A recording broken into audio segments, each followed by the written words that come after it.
we are on the site of the castle. And it was the first time the Beatles had really stopped being semi-professional almost. Look at that. Absolutely fascinating.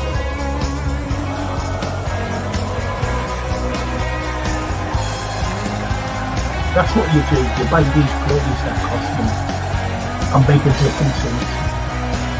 But we never do that. Never complains, gets up, gets on with a smile on his face. He just want you to sit in your chair and go hip hip hooray to the Western press and the Western narrative. Regurgitating the same old every single day without this.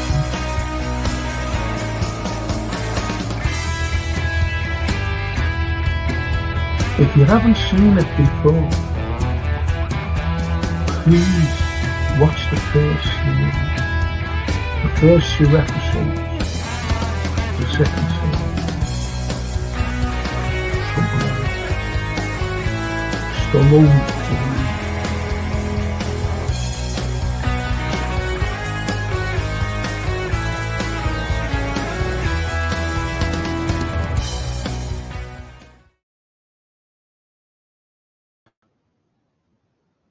Hello. It's me again. It seems to be off the bloody thing, to be honest. It's incredible. But anyway, mate, tonight got a great guest on tonight. Really. This fella. Look at this. He wrote that. Cop's Last Stand. And a million other books about Liverpool FC. Absolutely brilliant. Jeff Gould got him on. And I've got the lost Shankly boy himself, but now the found Shankly boy. I think Jeff will be writing a book about that. The found Shankly boy. And also Sean, the little Loppo. So I've got these 3 wonderful lads on. Just want to say hello to this fella who was supposed to come down the other day. I was sitting there waiting for him. Jay M&X. Where were you? Should have phoned me. Paul Turner. Hi Frank, hope you're okay. Oh, look at that. Top of 2 tables. What a time to be alive. I'm going to bring in. I hope George doesn't mind I'm bringing this fella on here. I have to, don't I? And there he is, Jeff Goody. Hello, Frank. You all right, mate? Hello, everyone. Oh, he is. I'm very well, thanks, mate. I'm a happy red at the moment. I think everybody's happy. It's just the way it's gone. I'm being honest. I didn't think I never dreamt that it'd go as well as it is right now. I don't know about you.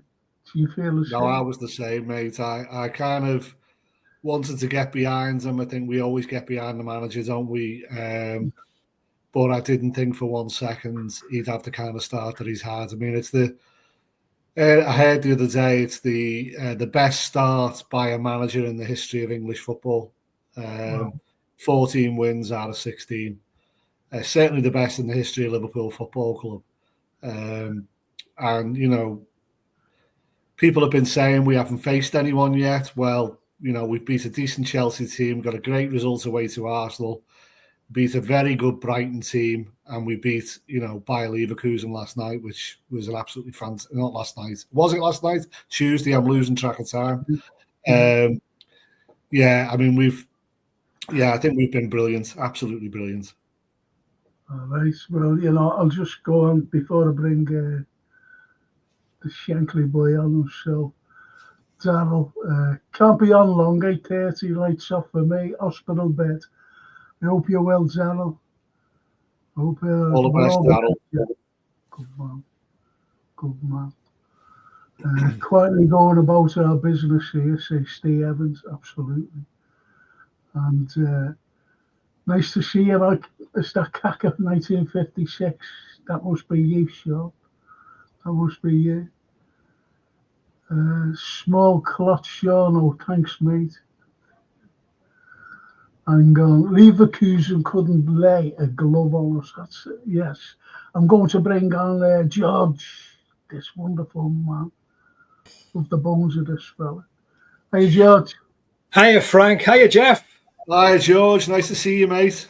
Yeah, good to see you as well. Look forward to seeing you next Monday as well, mate. Yeah, we'll have to have a beer afterwards, won't we, the three of us? I think so. We're overdue, aren't we? Yeah, definitely. Yeah, brilliant to be on with you. Fantastic. Hi, Frank. I've got your 80th birthday present here for you, George. So I'll bring that down. I'll bring it down if you want to, Frank, if you can manage to carry it. Brilliant. I'm sorry, I mean. Gonna say, where did I go then? I meant to bring Sean. Hello, gentlemen.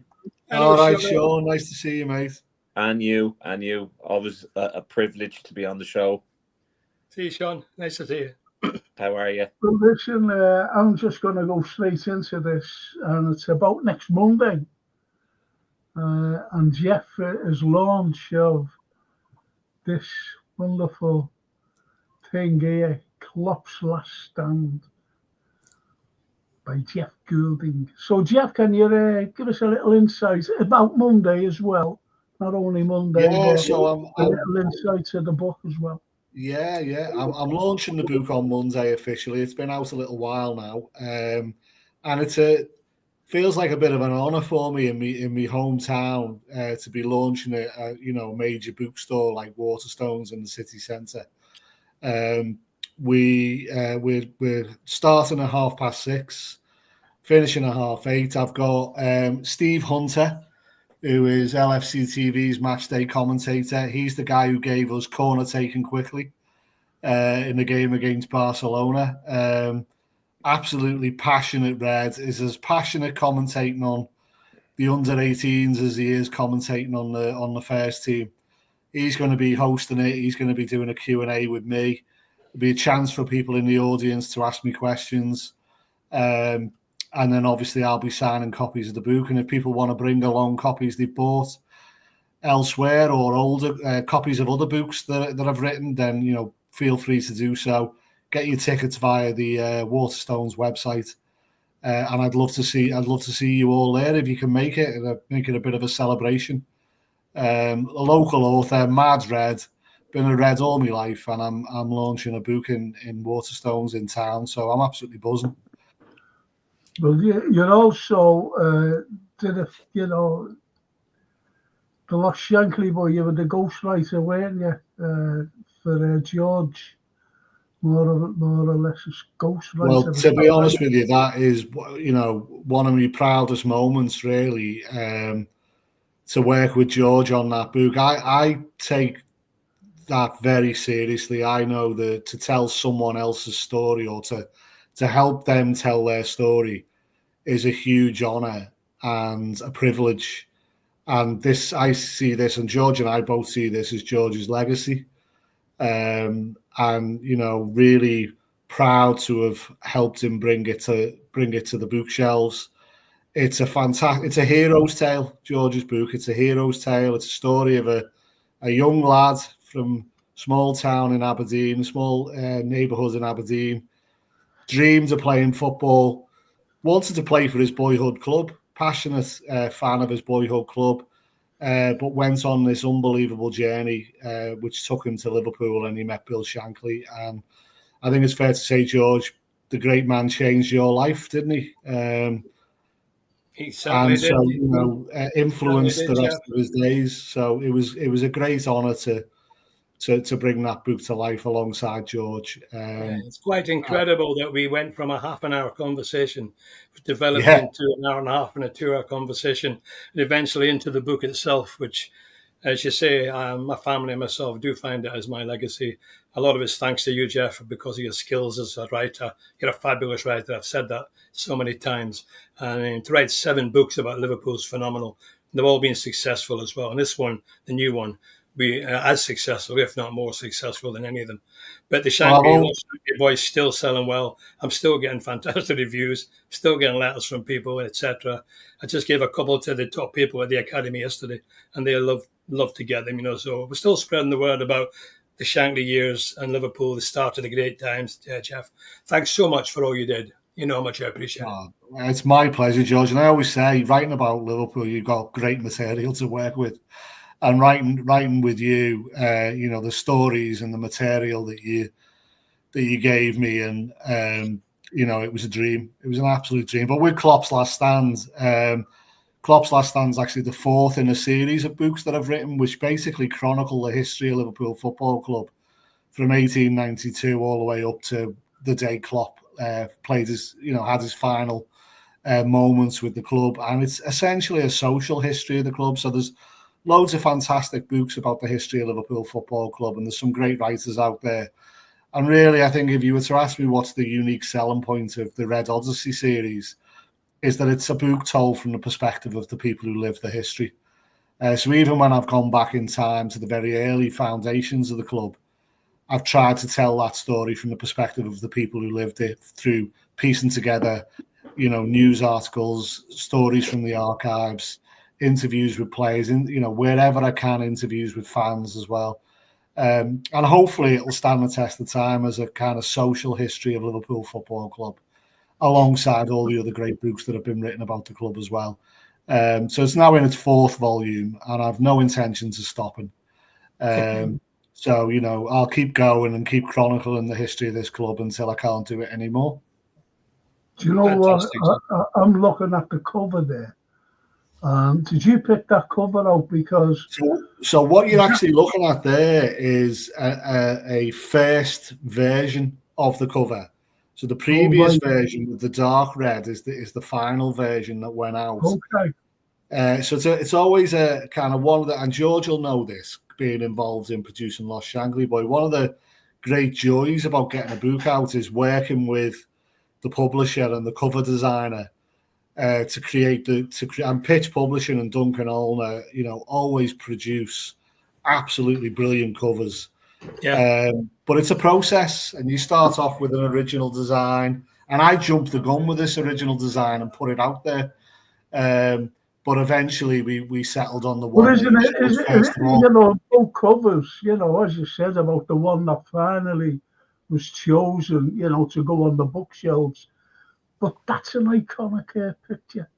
And I would have said the same. Yeah, we love that. Oh, that's it. Because that's Klopp. That's Klopp, isn't it? Really? That's how we know the big yeg. And look at all that. Fantastic. Look at that. And this is by him, ladies and gents. This is by him. This is by Jeff. What I'm really pleased to be able to offer is, a range of different types of works, really. So we've got the social history, which is the Red Odyssey series, which I think is very accessible. You can pick it up, you can read an individual chapter, put it down, pick it up and read a different chapter. It doesn't necessarily have to be read from cover to cover. We've got George's book, which is an autobiography. We've got Stanley Park's Story, which is a novel. And The Untouchables, which I did with Kieran Smith, which is a real serious piece of research and a real serious piece of history, which is delving into the history of the Liverpool team of the 1920s. That was the first Liverpool team to win back-to-back titles, and the amount of research and effort that went into producing that, almost scholarly piece of work. Kieran did a fantastic job on the research side of it. I'm proud of all of them for different reasons, and I think people will enjoy them all for different reasons as well. Yeah, that's a fantastic book, Jeff, The Untouchables. It really is. And when you're talking about these boys that came back from the First World War, I was talking to somebody up at the academy yesterday, and we were talking about Tom Bromlow, and they found it hard to believe that his wedding was attended by 30,000 people at the town hall in Liverpool. That's quite incredible in those years, that passion was still there on Merseyside and in Liverpool for the team and the club, even you know, and as you know, I knew the captain of that team, F. Longworth. You know, people say, you can't possibly know him, but of Well, course, he was still at the club when you arrived, wasn't he? This is it, isn't it? You know, unbelievable memories. You know, even myself, I've got wonderful memories as well. Myself, you know, you can find any generation who has memories of Liverpool Football Club. I was a young lad, and I was 1965. We were always, I'm going to tell you something here, we were always getting taunted by our blue brethren across the way there about winning the FA Cup. Yeah. And they would say, you should never win the FA Cup, you know. And these are older men to me, if you know what I mean. You know, like the Blue Earl. And I'm talking about members of the family as well, don't get me wrong. And that day, 65, it was incredible. Yeah. It was incredible. And I got to know the man who scored the winning goal in St. John. I got to know him personally. Incredible. And, you know, to think that, then you fast forward and you get to, I was just made up to get to a European Cup final, the first European Cup. I'm not talking about UEFA or anything. I'm talking about European final where you had to be champions of your country. And we were there in Rome. And I was just made up to, you know, just to be in the final. And I'll never forget this fella behind me. It was my age. It was George's age now, if you know what I mean. And he was crying. And, you know, I just turned around and looked at him. And he said, I never thought I'd see the day. Yeah. Do you know what I mean? You know, so that's the passion. That's the enthusiasm. That's everything of this club of ours, as you said, Jeff. Absolutely. And George, you know, this is the fans, this is the books, this is the Odyssey. As that's a cracking. There's a history. There's a history there of the club, isn't it? Right from 1920, 60, 65, 66, right through to the club years. You know, fantastic. And it is an odyssey of history as well. And I think it's absolutely wonderful. So anyway, with all the wonderful things and everything else. Jeff says there's more to come, Frank. There's more to come. Oh, yeah, of course there is. Of course it is. I want to wait till the end of the season and see what we'll end up with. And Jeff will be like that. Have 2 pens, a pen in each hand. Exactly. Well, I have to say, guys, like I got the last Shankly Boy there last week. I'm 50 pages into it, and I think Jeff and George, you have a fan for life. An amazing book, absolutely amazing book Thank so you, far. Sean. Thank you. Thank you. It really is. It's incredible. So, if anyone hasn't got it, go and get it. Amazing book.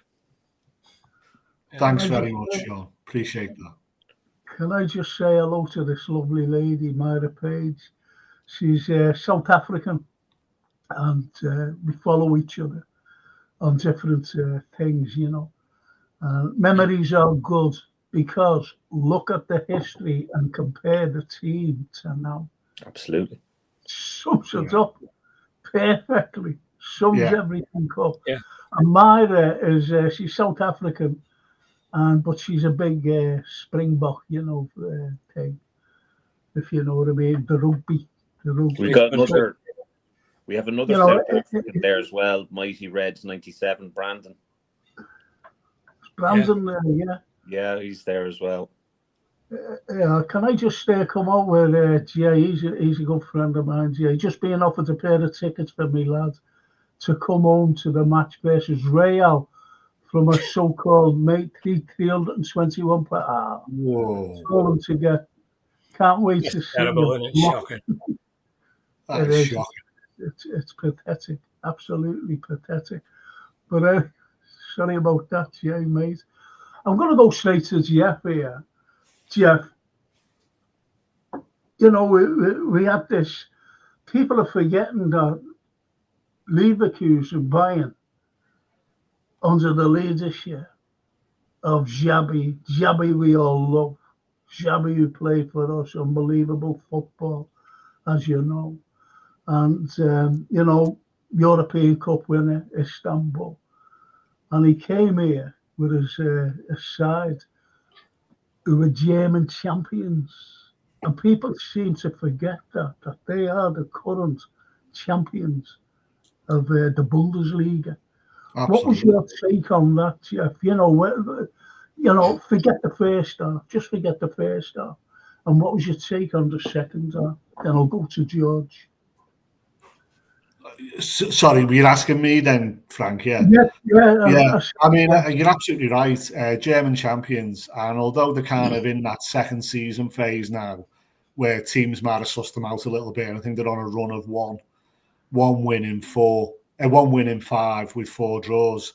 They're still a really good side. I know you said forget the first half. I just want to make one point about that. Really, is that up until about 60 minutes into the game, I thought, looking at it objectively, this is a fantastic European away performance by Xabi's team.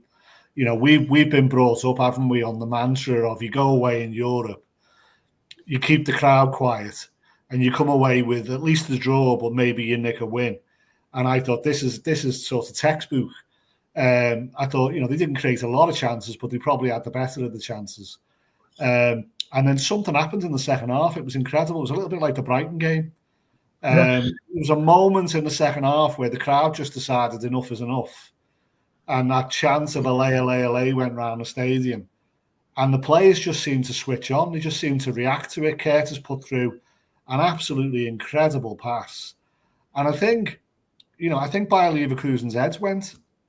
I think they just reacted to the atmosphere. They reacted to Liverpool upping the pace. The pace of the passing got quicker. And you could, I saw it on the telly later, Xabi shouting to his players, calm down, keep calm, try not to react to the atmosphere. But they couldn't. They'd lost it completely. And I think even their fans were taken aback by the noise as well. I saw a post on social media by a Leverkusen fan trying to argue that we pipe the fans' noises through the speakers. But he obviously doesn't know how antiquated our speakers are. Because if you try and put fan noise through the speakers in our stadium, it actually gets quieter. But it was. I honestly think there's lots of people out there who like to say Anfield's a myth, but the atmosphere at Anfield's always been reactive. It's always been about what's going on in the game. It's not 90 minutes of constant noise. That's what they do in Europe. It's about what's going on in the game, and we affect the game, and the game affects us, and it's kind of a symbiotic relationship. And I think that game against Brighton and that game against Leverkusen last night on Tuesday was a perfect example of how the crowd can change the game in an instant. And I think that's exactly what happened. Yeah. Wasn't it Shankly? I think it was, I'll go to you, George. Wasn't it Shankly who said that the cops sucked the ball in? Was it him who actually said that? Yeah, he did. He did. That I agree with Jeff. That game yesterday was typical of so many games at Anfield. That team, they're a great team, Bayer Leverkusen. They've proved that by their record in the last few years. I don't think they'd been beaten away from home for 18 months. That's the strength of the side. That's true. And, Anfield did to them what it's done to so many teams. They can't cope with it. When that atmosphere gets up like it did second half and Liverpool start motoring, and it's a testament to the team's fitness, I think, Liverpool. And they've been doing this for a few games now, starting slowly, but in the second half, they seem to come stronger, I'd love to see them start a bit quicker, to be honest. But, that second half performance was excellent. And I was up at the academy yesterday talking to 2 of the lads that are responsible for Curtis Jones's development from a young lad, and a few of the other lads there. And they're so proud of him, so proud of him, what he's doing at the moment. The way he's playing and the skills he's showing and the passion. Because he's had 1 or 2 ups and downs, Curtis. And they were saying he's in a really good place at the moment. And long may it continue. That pass he put through the middle for Diaz, I'd have been proud of that. What a ball that was. And the way he put it away over the keeper was fantastic, So, yeah, it was a great, Jeff. Fantastic performance by the boys. And, I'm really confident at the moment. We're playing really so well. We're much tighter in defence than we were last year. No disrespect to Jurgen. I'll never say anything ever against Jurgen. Best thing ever happened to Liverpool since Shankly. But that's the only thing I think Klopp's done. He seems to have got the defence a little bit tighter. Apart from that, it's business as usual. I'm going to go to short, but I want to ask you all the same question here. And you mentioned them in your opening comments there, Jeff, and that's Curtis Jones. Now, Curtis Jones, he's been getting stick of people for some reason. I think Curtis Jones is a great, great player.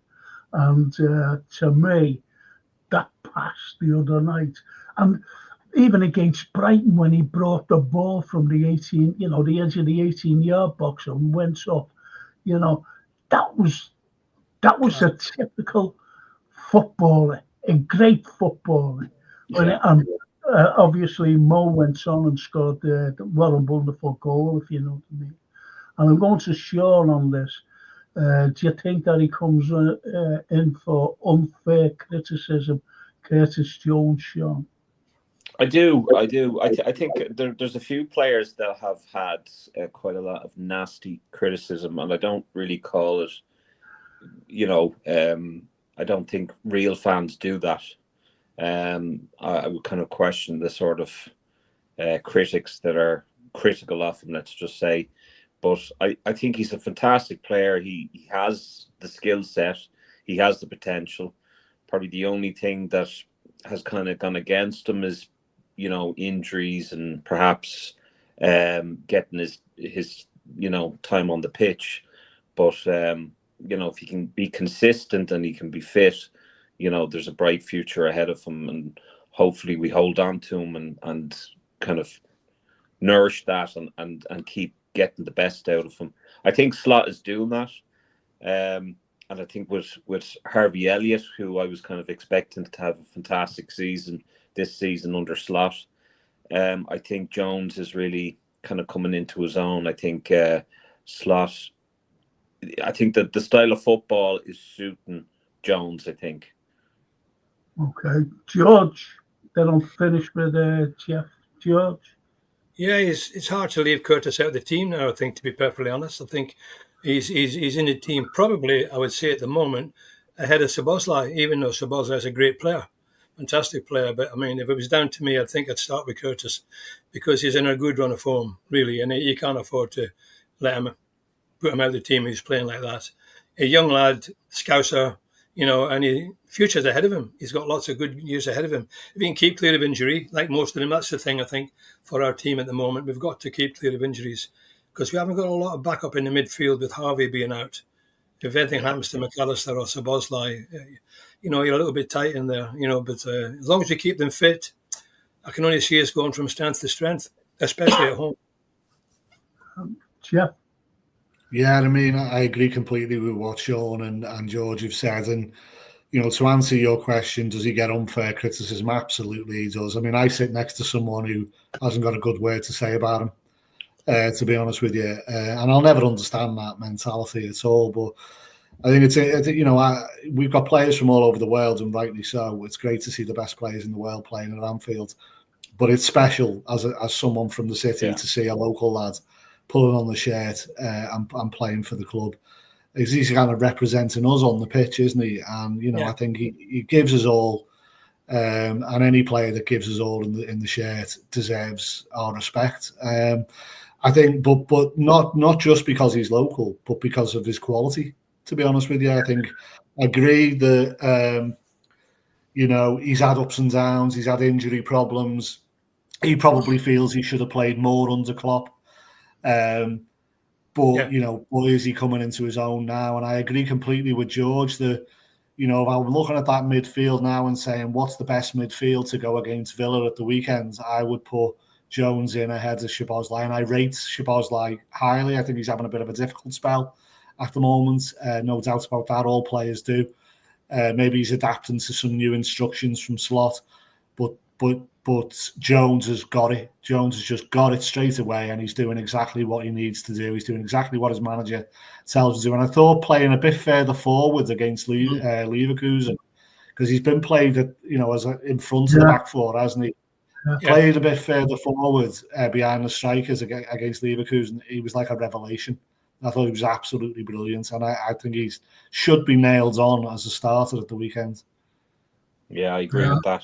I'd have him on for against Villa. I'd have him starting. Well, staying with you there, Jeff, IBR Stella says, I think Slot is improving players like Kanate, Jones and Gravenberch. Would you agree with that? Yeah, I mean, and I'd add Diaz to that list, to be honest with you.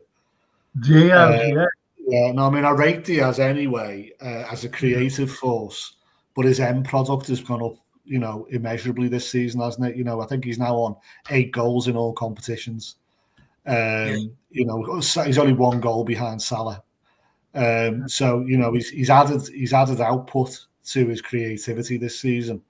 And how interesting was it to see him as the central striker in the number 9 role? Yeah. I mean, he's normally playing out wide, isn't he? I don't think he's played. I don't think he started in that position, and he was brilliant. He was absolutely brilliant. At half time, Jeff, a friend of mine, Paul Beck, he said, "What the F is it? What the F is it? Diaz doing centre forward. He's doing it." You got a hat trick. At the end, he never got back to me. Don't you love that, though? Don't you love that? That's brilliant. Every time, someone says something, they always put the foot in their own mouth. If you know what I mean. Yeah. I think it's wonderful. Yeah, look, and you mentioned Szoboszlai. I love Szoboszlai, to be honest, because you can see it in him as well. And the Anfield Roar says, my attention of criticism is aiming towards Szoboszlai. I am becoming increasingly disillusioned by Szoboszlai.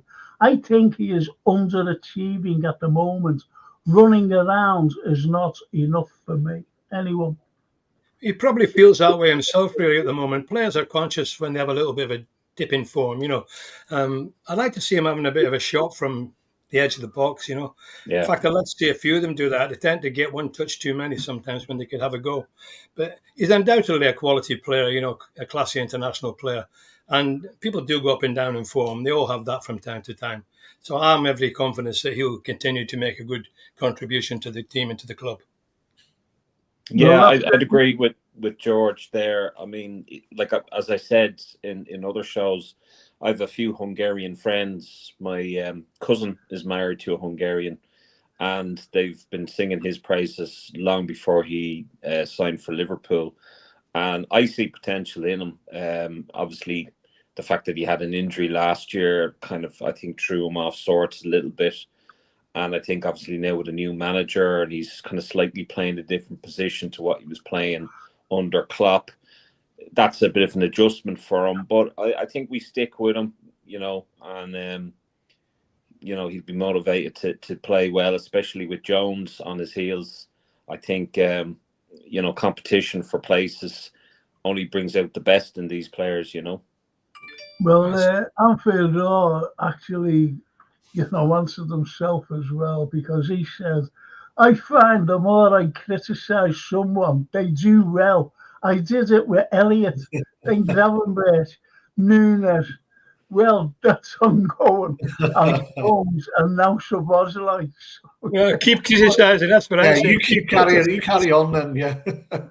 Absolutely. Carry on regardless, The thing is, Frank, it's a 14, 15-man game now, isn't it?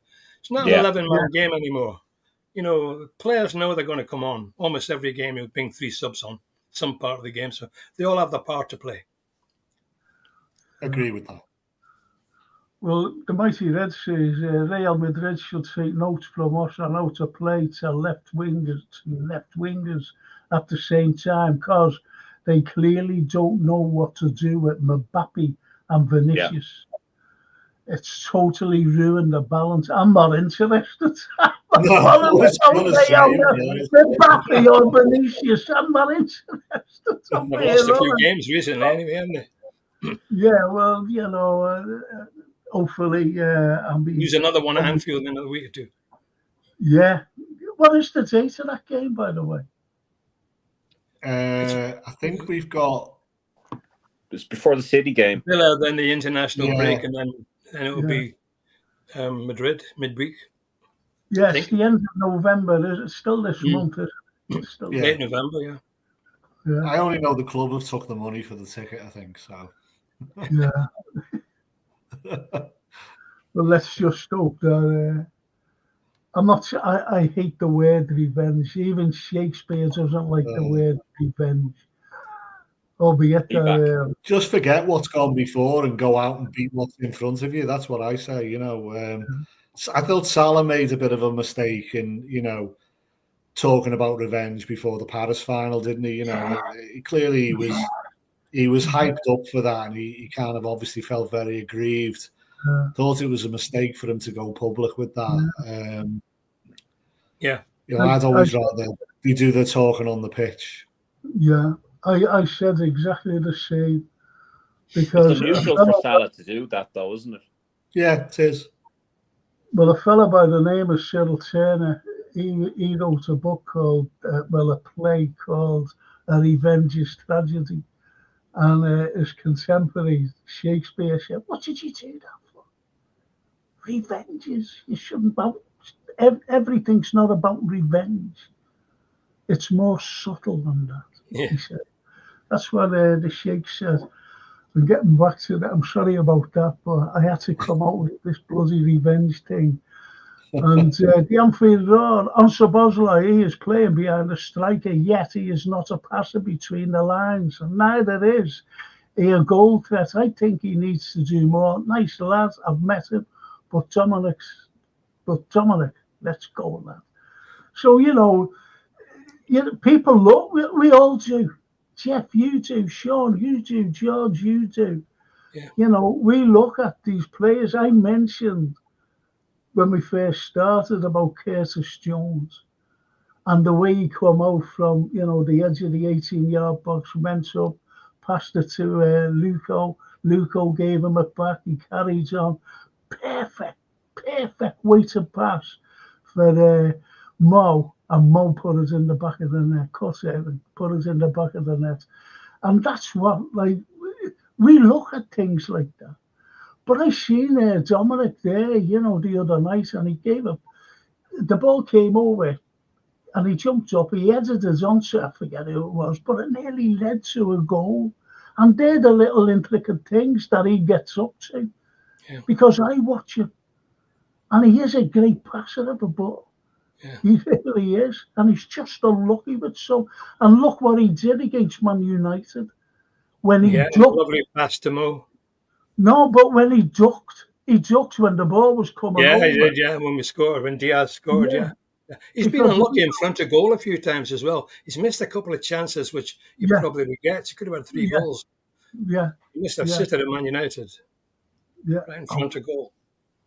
Yeah, snatched it a bit. The Anfield Road will be made up at you. Against Man United. But anyway, lads, we've got. I don't know whether I'll go to you, George, first, if I might. We've got at the weekend Aston Villa. Now, Aston Villa. Remember when I'm going back a few years ago, and when we were like a wounded lion or a wounded tiger, and we couldn't wait for the game to come, at the weekend, and because we knew that we'd, give it the lot and most probably win. We knew that then. Now, do you think that this Aston Villa has been going through a bad time lately, losing 3 games on the trot? Do you think that they'll be like a wounded animal? Yeah, I would think they'll come to Anfield breathing fire, because if their manager's a perfectionist, he studies the game intently, and he'll be watching videos, replays, he'll be having meetings, and be giving them a bit of a team talk. So they're going to come there and really work hard, because as you said, Frank, they've lost 3 games in a row, a bit like Man City, and these don't like that. They don't like that. But I don't care how many games they've lost in a row. They'll come to Anfield and lose again. because Liverpool can handle that pressure. And I'm still confident that Liverpool should be able to beat Aston Villa at home. But there will be a tough test. They're a good side. They've got some great players, fast players, players who can put the ball in the net, like Watkins is it up front, and the Scots lad, and a few other lads there who are quick, fast, and tricky. So we'll have to be on our mettle. And I'd like to see us start a bit quicker and certainly not lose the first goal. I think, if we get the first goal, I think we'll go away maybe 2-3-1, 3-0, something like that. Jeff? Yeah, I just hope they put Tyrone Mings on goal kicks. Yeah. What the hell was he thinking? I said that was crazy. But I mean, I agree with what Georgie said there. They are going to be a bit of a wounded animal. I mean, they're actually 1 win in 6, aren't they? Yes. So they're going through a really difficult patch, and they're a quality side really, and they've got a quality manager. So that is going to change at some point, but it can't change at Anfield on Saturday. I wouldn't think so. So I think Liverpool. We have had a little bit of an issue, haven't we, with the first half of games. If you're going to level any kind of criticism at the side, the first halves have not been great, and I suppose we are adapting to a slower build-up. We are adapting to a more possession, control-based game rather than Jurgen's blitzkrieg approach to football, and maybe that's what's playing into that. But I agree with George. It would be really nice to see us get off to a fast start and get the first goal. I think if we got the first goal, I don't think that the result would be in doubt. Yeah, it makes such a difference, doesn't it? They've got to score 2. Yeah, When they get behind first at Anfield, it's tough because teams tend to go back in defence and defend like mad, and it's hard to break them down. And I was very nervous the other day. I thought, oh no, how long is this going to go on? And then we got that Gakpo goal, which is a little bit fortunate, but that gave us the actual up and end. Of course, the second goal the other day was unbelievable. Salah's goal. Yeah, absolutely. What about you, Sean? About this up and coming game on Saturday night, isn't it? Or late 8 o'clock kickoff. Yeah. 8 o'clock, yeah. Well, I don't think Villa are going to have a good evening, as your man says. But look, they've had a bad run. That's obvious. We've had a good run. There's full of confidence there. I don't see why we can't win the game, especially with the 12th man at Anfield. I think if we carry that same enthusiasm and the fans get behind the team, I think that will spur us on and we'll get a win. But they're going to be tricky, without a doubt. They're going to try and obviously get a goal or get the win, obviously. But I just think we're too strong for them at the moment. I think it's a good time to get them. Yeah, you're right. Well, the Anfield Roar series, I'm going to be constructive now in my opinions, and I noticed Aston Villa plays at a low level purposely the other night. They are a slight team, and I don't like them. And the way they insulted Stevie G, I think that's a cracking comment. Whether he's right or wrong, I don't know. Yeah. But listen, Stevie did struggle there. He did struggle there a bit when he was managing there. I don't know whether it was a bit too I soon. don't think they played for him. I don't think That's that. right. Whatever reason, he didn't make it at Villa, did he? It didn't work out for him. No. I looking at the game on Saturday. Is it then the break? Is it that stupid international break after this game Saturday? Yeah, we have. Yeah. Okay, because I'm going to ask. I've just got to ask. Let's see. I'm sorry, Jeff. I love you, but right. Who was your front three be? Who was your front three be on Saturday? I would start with the same front three that played against Leverkusen. I'm going to be honest with you. I don't think that'll happen. I think Slot's going to try and manage the squad, manage the team, and he probably feels that Nunes needs some minutes. But I personally would play exactly that front three. I thought they were great. But I do think he'll probably drop Lucho to the bench and play Nunes in the middle. But that, on the left. or maybe take Gakpo out and move Lucho onto the wing and play Nunes through the middle. But I would love to see him just stick with that front three. They finished the game magnificently. Absolutely. Well, we've been saying all through the season, George and myself and other guests, that we don't need any more forwards, if you know what I mean. They can pick themselves because we've got a bounty full of them. As you just said there, Jeff, who to drop, who to put on the bench, and who to bring in to give them minutes, because every one of them are liable to score. I've said that from day one. Any one of our particular lads can score a goal. If we keep a clean sheet, we'll join every game, I think. Yeah. This is what I said then. So the forward line. Who would you put there, Sean? Would you agree with Jeff? Would you bring in Darwin and bench Luco, or would you put Luco on the left and bench Gapka?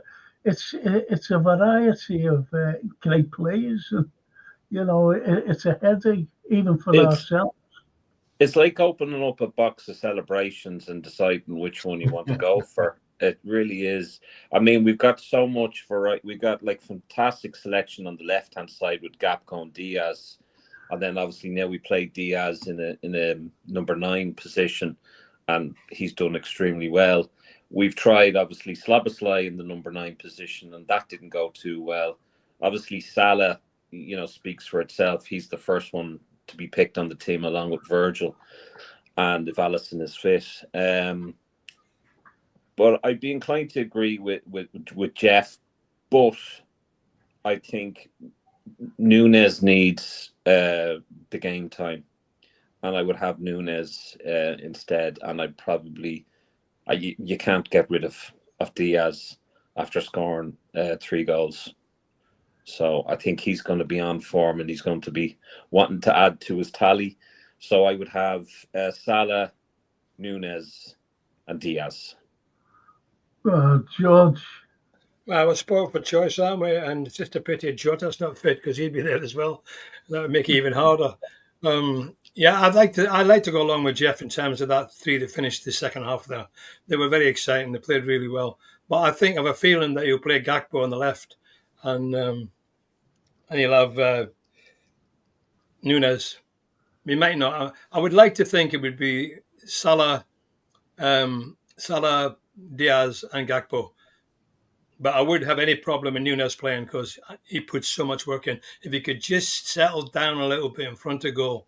Yeah. There was one occasion he went through 2-on-5, 5-on-2, and twice, and he didn't play the right pass. He was lucky with the second one. He got a rebound, and Diaz got the goal. But the first one, he just didn't pick the pass out.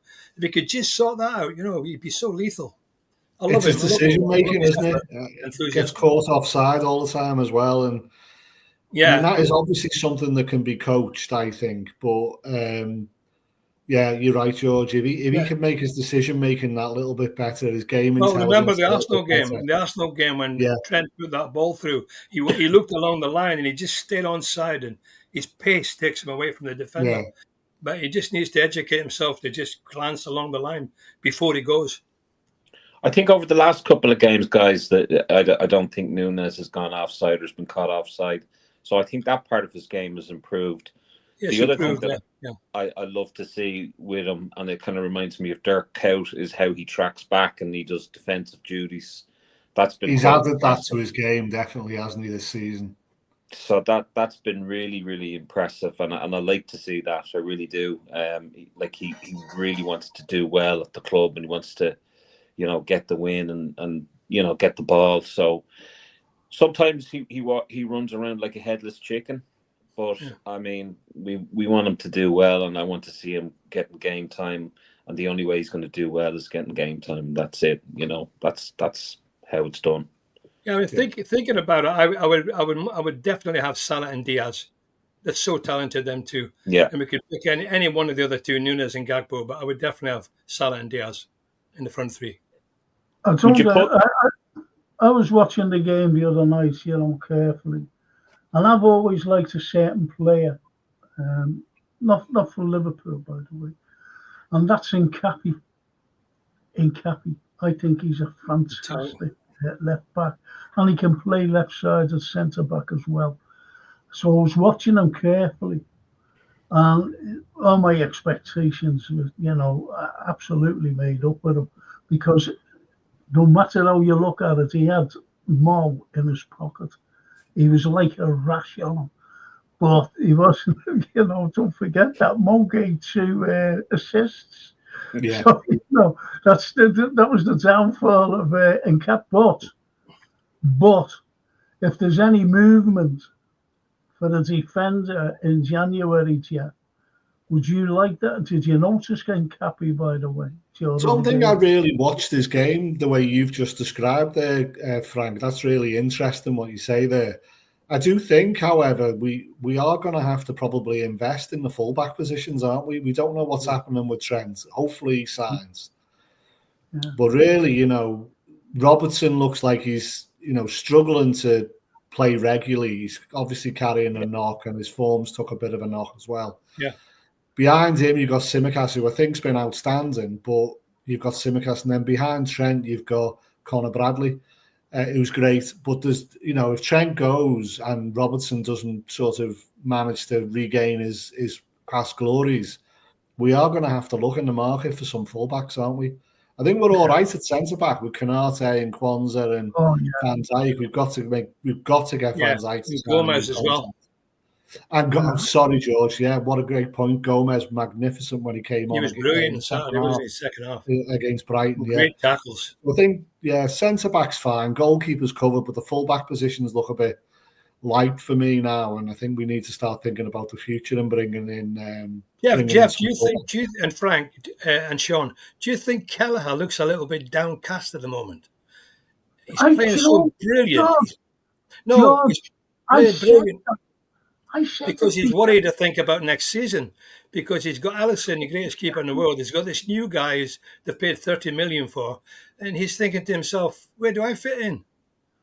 I just looked at his face on television. It wasn't at the match, but he doesn't look like he's bouncy. He looks a bit, and he played great, and he's played great every game. He's cool as a cucumber, though, isn't he? Yeah. I mean, he's totally unflappable. I mean, I just think he's known for a while now that his future lies away from the club, and he's probably just great. That's what I'm thinking, Jeff. I mean, goalkeepers, they look after each other and support each other, and no goalkeeper wants to see another goalkeeper injured. But he's probably relishing his opportunities, to kind of play in the first team in big games, but probably to put himself in the shop window as well, isn't he? So I think the thing about him is he's always going to give 100%, and I rate him. He's probably the best number 2 in world football at the moment. I agree. But I think he's not put a foot wrong. No, he hasn't. But I think, George, your point, he is a very kind of laid back kind of guy. I mean, even if you saw him kind of doing press conferences at the international level, he's kind of like this. He doesn't smile much, does he? He's very kind of laid. You wouldn't. I mean, if you were going on a night out in the tiles, you wouldn't be asking him to go out with you. He might be the kind of the dry shite in the corner, just like, like a pint in his hand. But I don't think much excites him. I don't think he particularly likes doing press conferences. He's a young lad, but a fantastic talent. Yeah. And I think any club would be happy to have him. It's an awful pity that he hasn't become Liverpool number 1, because I think Alisson is starting to see the end of him. And I think, he's become a lot more injury prone now, especially since last season. Looks like it, doesn't it? I'd sooner have Kelleher. The lads are listening to this, right? They're listening to what you're saying, boys. And I just want to read 2 comments out. One, don't answer it yet. Wait till I read the other one. And it's IBR Stella. Could Nunes play as an 8? That's one. And the Anfield Road. Kelleher will be downcast.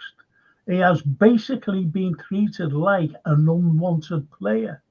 It's so disrespectful that he wasn't considered to be our number one. We have a higher win ratio with him there. Jeff, I'm sorry I have to go to you again. Would you agree?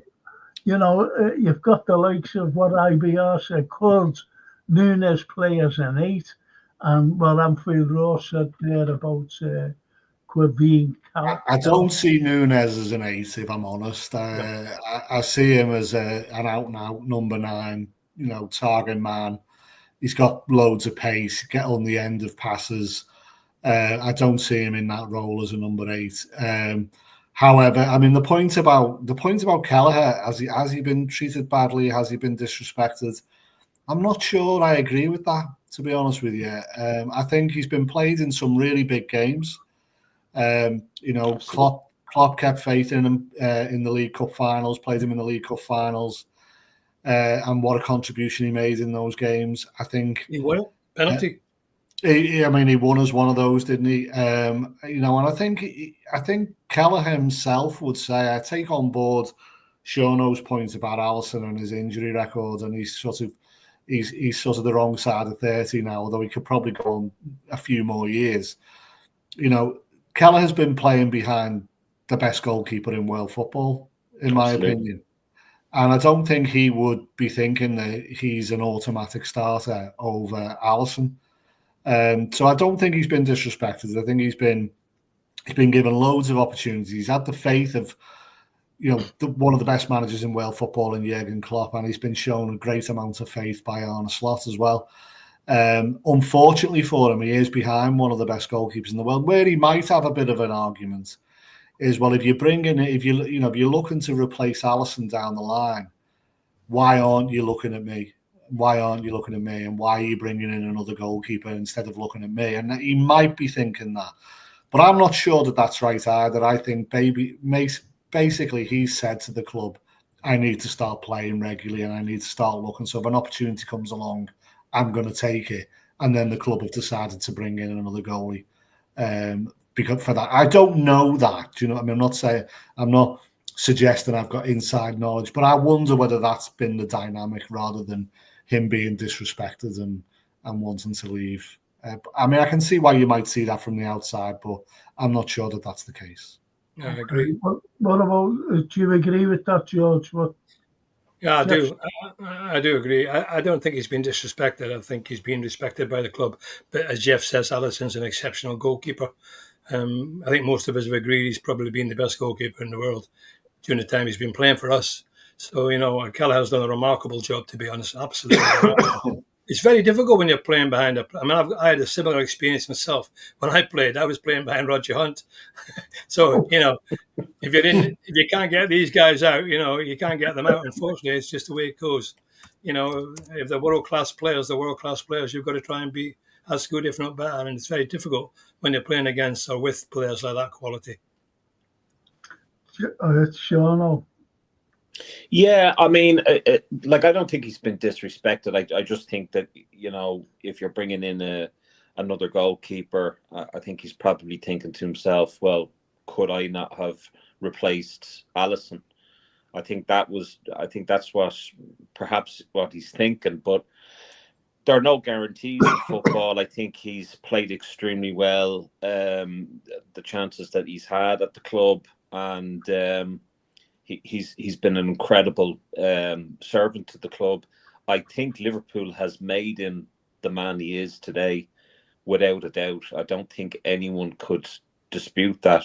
And I think any continued success that he has down the line is down to his time at Liverpool and the fact that he rubbed shoulders with Alisson and Klopp and with Slot.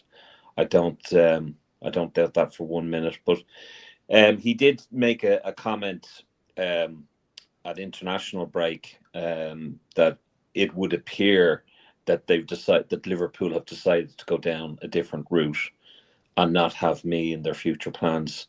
So I think people have kind of automatically assumed that he's insulted, and unfortunately, football being football, people are going to have their opinions and add 2 and 2 and maybe get 4, maybe get 5, and it could be the furthest thing from the truth or not. I don't know. And I guess only Kelleher knows that. But I think he'll look back and he'll count himself very lucky at the club. Yeah, all as I say about everything there is that we're lucky to have him. We are lucky to have him. Because the way Ali's going, getting these mad little injuries, he is the best goalkeeper in the world, without a shadow of a doubt, is Alisson Becker. He's a fantastic keeper. Yeah. So when we look at the number 2 in Quevin Kelleher, we're lucky to have him. And we're lucky that he didn't go last season or the season before, because I don't think we'd be where we are today with the injuries to Big Ali. You're absolutely spot on there, Frank. Because I have to go, unfortunately, but I want to leave you with a factoid about Kelleher. He's the first Northern Irish player to win a trophy with Liverpool since Elisha Scott in the 1920s. So, when he does eventually leave the club, and unfortunately I think he will leave the club, what a legacy he leaves behind, and what a, he's part of the folklore and the history of the club now. He's carved his name into the history book, so he'll go with everyone's best wishes. Yeah. And how many goalkeepers,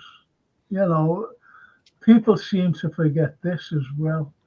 How many goalkeepers takes a penalty to win a cup final? Yeah. And what a penalty that was. Oh, like a striker.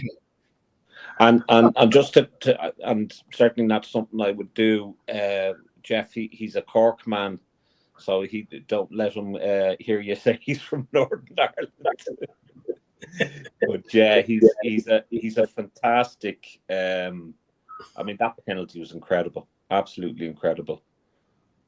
Yeah, no, I'm okay. I'll bow to your superior knowledge, Sean. I went on Ulster TV and did an interview about him being the first Northern Irishman I'm obviously. I don't know where they got that from. No, he's from Cork. He's a Cork man. So, 2 great experiences with goalkeepers. Kelleher scored that goal in the final, and Alisson scored that lovely headed goal at West Bromwich. It put us into Europe. Do you remember? Yeah, absolutely. Absolutely. Which was listen, amazing. Guys, on that bombshell that I've been wrong all this time, I'm gonna have to love you and leave you all. But listen, absolute pleasure as always, Frank, and lovely to see you, George and Sean. And hopefully, I'll see you and Frank on Monday, won't I? Yeah, I'll see you on Monday.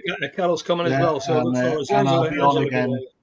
Yeah, I'll be on again soon. I'll see you again soon, Sean. Look forward to that, Jeff. See you soon. Nice one. See you now. Soon. See you Monday. Bye-bye, Jeff. Bye. What a man. He's now going to unfriend and block me now for correcting him. What a writer he is. What a great talent. I'll tell you, the minute I got that book, I've read about 50 pages of it, and it's just an incredible book, and I'm looking forward to hopefully I can get his book elsewhere other than Amazon, because I'd be deleting my account. But it was brilliant. It was brilliant, Sean, because I'd written the book. I'd written it, the whole thing virtually, and it's only when I explained to Jeff that I had written it, but I had no publisher. And it wasn't as skillful like Frank is and other people are in broadcasting, that I was able to put it into the format that I needed to put it into to make it commercial, And it was Jeff's skill to put it into the chapters and use the ability of his brilliance as an author to make it the right way, And we had a few backs and forwards on emails, and used to send him, and he'd send it back to me, and I'd send it. And the finished article I was so proud of. He made a huge contribution. It's incredible. I mean, not just only for a book, just a book that's out there, but the fact that it's your legacy, that it's there for, as long as you live and longer. It's just an incredible thing. And the fact that it's in writing is just, It's just incredible. I'm really looking forward to reading the rest of it. Well, Thanks. the Anfield Road, I think Jeff's gone this. I think he read this. He said, right, Jeff, because he disagrees with me, I'm to move your great books from the top of my alphabetical book collection to Z. To Z. Now, It's too sorry, late. It's gone. It's too late. I think he read that and go, I'm getting off it. No, sorry. I'm surprised at UTV though, saying that he's Northern Ireland. He's from County Cork. Yeah. Yeah. But at least they're Northern. But anyway, let's get back to all things beautiful with our beautiful game and our beautiful team and everything. I tell you what's coming under scrutiny, boys. I'm not talking prediction time yet, but I just want to put out this particular comment. It's only a brief comment of whatever that is. I tell you what's, and I've been looking at different things and different, not on this chat, and I was looking at these drone things, going up, looking at the ground and the shoddy work, and it has been shoddy, let's be honest. And there's been lots of comments by saying we should pull the old thing down and build it again. No. They're not going to do that. You couldn't do too that. Much money. No, well, I'm just saying, Yeah, no, there's. Well, that's what but that's what lads are saying. They're saying pull it down because it's a disgrace. They've been going. I think it's a disgrace as well. The way, the shoddy workmanship as well. You've still got white cement on some parts of it. There's window sills missing. So that's shoddy to me. But is there any way that they could work on the front of it, like where all of that work needs done? I mean, I don't necessarily think it needs to be taken down altogether. No, that's what people are saying. Yeah, they're not. I don't believe that myself, Yeah. But I think they got the design wrong as well. Because it's outdated, square, football stadiums. You couldn't take it down. All the season ticket holders would be up in arms.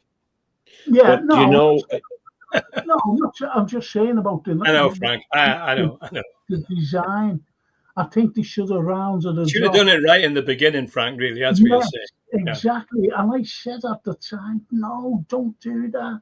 Round it off to the Kenny Dalglish and to the main stand. Yeah, it would have been much nicer, more aesthetic, properly. Exactly. But if you ever look at the Aviva and how the Aviva is done, now the Aviva is a very peculiar stadium. It used to be Lansdowne Road, and at the goal side, it's like maybe 3 or 4 rows. It's really it's horrible, and the atmosphere. Now, I mean, I was up at the very top and nearly had vertigo going up there. It was scared out of me wits.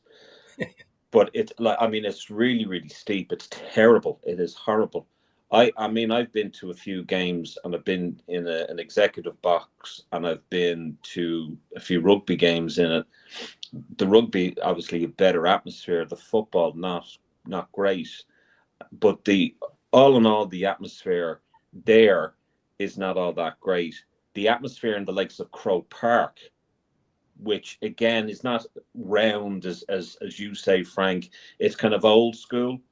And they do say that, like, the stadiums, like, for example, the Etihad, the Emirates, West Ham's stadium, have all kind of lost the atmosphere because of the shape of the stadium.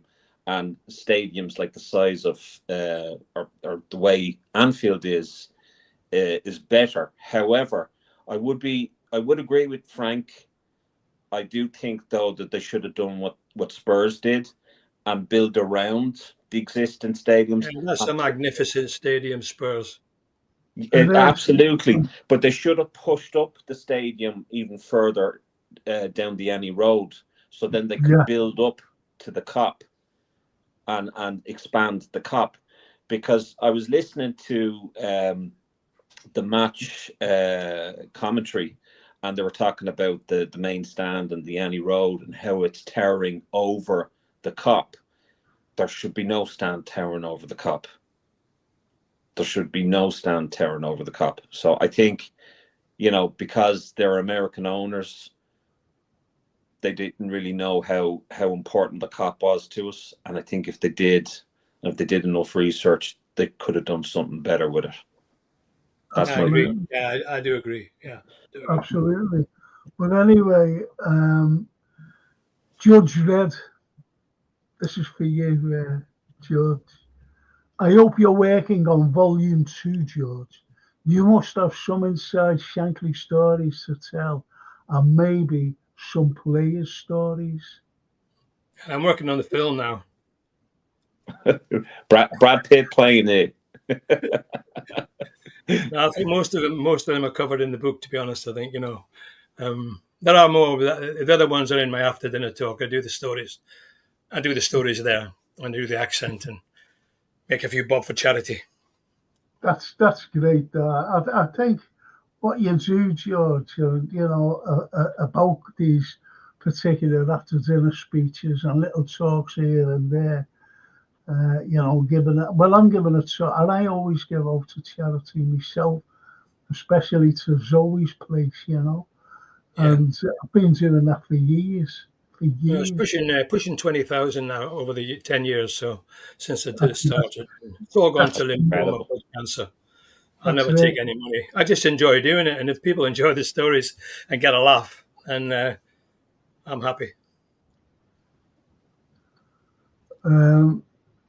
I'll come to that, Steve. I think that's a good comment, actually. We'll get comments from the lads as well. I just want to ask anyone out there who's looking in and you haven't subscribed, can you please subscribe to get my algorithm up there, to show the algorithm, because I have wonderful guests on. Not only that, but press the likes as well and get the algorithm. The more likes I get, I don't know what happens with more likes. We need Frank to hit 1,000. It only takes a minute, then it only takes a second to press the button. It does. Be great if you could do that for me. Anyway, get on to the Steve LFC. Hi, everyone. What's your thoughts on Trent's recent interview about the Ballon d'Or? Do you know what he said? He'd love to win the Ballon d'Or and become the only right back in the wherever it was. Yeah. And I'll go straight to you, Sean, about that comment there. Well, I mean, is he saying that he can't win the Ballon d'Or at Liverpool? I don't really know. I mean, I think all of these players that are running down to the last 6 months of their contract, they're under the microscope, and people are going to read into everything and anything that is said. And it's very difficult to really know what's going on unless you're actually there, or unless you're actually Trent, Mo, or Virgil. I think his head is turned. I think he can see the potential at Real Madrid. And I think he's going. That's how I feel. I think it's a bit disrespectful, to a certain degree. I don't think his attitude has been all that great. I mean, even just looking at his body language when he's subbed on. I mean, no one wants to be taken off, but I just think his attitude for a vice captain is not that great. If he has any sort of ambitions to be captain of Liverpool, he would want to improve his attitude at the moment. I don't think he's been all that great this season. So I think he has been absolutely distracted by everything. It goes to show that we should, as a club, never, and I've kept saying this, we should have never allowed this to happen, where players like this should have been down to the last 12 months or 6 months.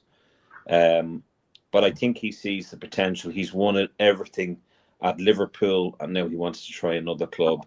And I think now he's looking at the Ballon d'Or, which is more for him. personally, I don't think all that much about the Ballon d'Or. I think it's all political and it's very biased. The whole thing about this year and the fact that even Mohamed Salah has not been on the short list throughout his entire career at Liverpool is nothing short of scandalous and criminal. And there are players on that short list, Declan Rice included, that is not in the conversation, not in the same sentence as Mohamed Salah. So if he wants to leave for Real Madrid to get the Ballon d'Or, which really means nothing, then so be it. Yeah, I found it was a strange comment really from him. He was given a choice of what he would prefer to be remembered for. And, you know, I mean, I'm a bit old-fashioned, maybe a bit out of touch in these things, but, you know, what more is there to be remembered for? To be captain of Liverpool, to be a Liverpool legend, to win everything with Liverpool, your hometown team, where you've been with them since you were 9 years of age or whatever, you know. Yes, your head gets turned by Real Madrid. The name Real Madrid, it's a huge, huge name. They've won all those European Cups. But it is a Spanish league, and day to day, and they don't have too much competition there. And there are a lot of big players there, and he probably thinks maybe he'll be in amongst that guys and he'll do well. But it's a different country, different language. Yeah, I just don't see where he's going to benefit, other than he might obviously win another European Cup, you know, maybe two. Yeah, but, you know, you do that at Liverpool the way we're playing. Yeah. Yeah, but to override, you know, one day he's going to become captain of Liverpool. His boyhood club, he's a Scouser. Yeah, exactly. You know, the Anfield Road says 32 in chat now. Come on, everyone, hit the likes and sub for Frankie. Thank you. The thing is, what Sean has said is, Frank, what Sean was saying is true about, he looks distracted at the moment, Trent. He doesn't look himself to me. He looks a little bit just not playing particularly well like he was last season. And I think there's something there going on, you know, and it looks to me like he's going to go, you know. Yeah. Well, Edward, can I just let me go on this? And sorry, Frank. Yeah. No, don't be sorry. Edward says Trent has bad form. Hopefully, that's it. He's being held back and defending more. So that's true. I agree. I totally agree with that. What Edward's saying. And he is being held back. And I think it's with him being held back by more defending and whatever, his passing ability, you know, I don't know. I think it's affected it. Because maybe that's why we're tighter at the back, though, Frank. Maybe that's why we're tighter at the back. Because Slot's been telling him, get on with your defending. Because these other guys like Curtis and the other players like McAllister, they can put the balls through and across. So it could be a factor of that. Yeah.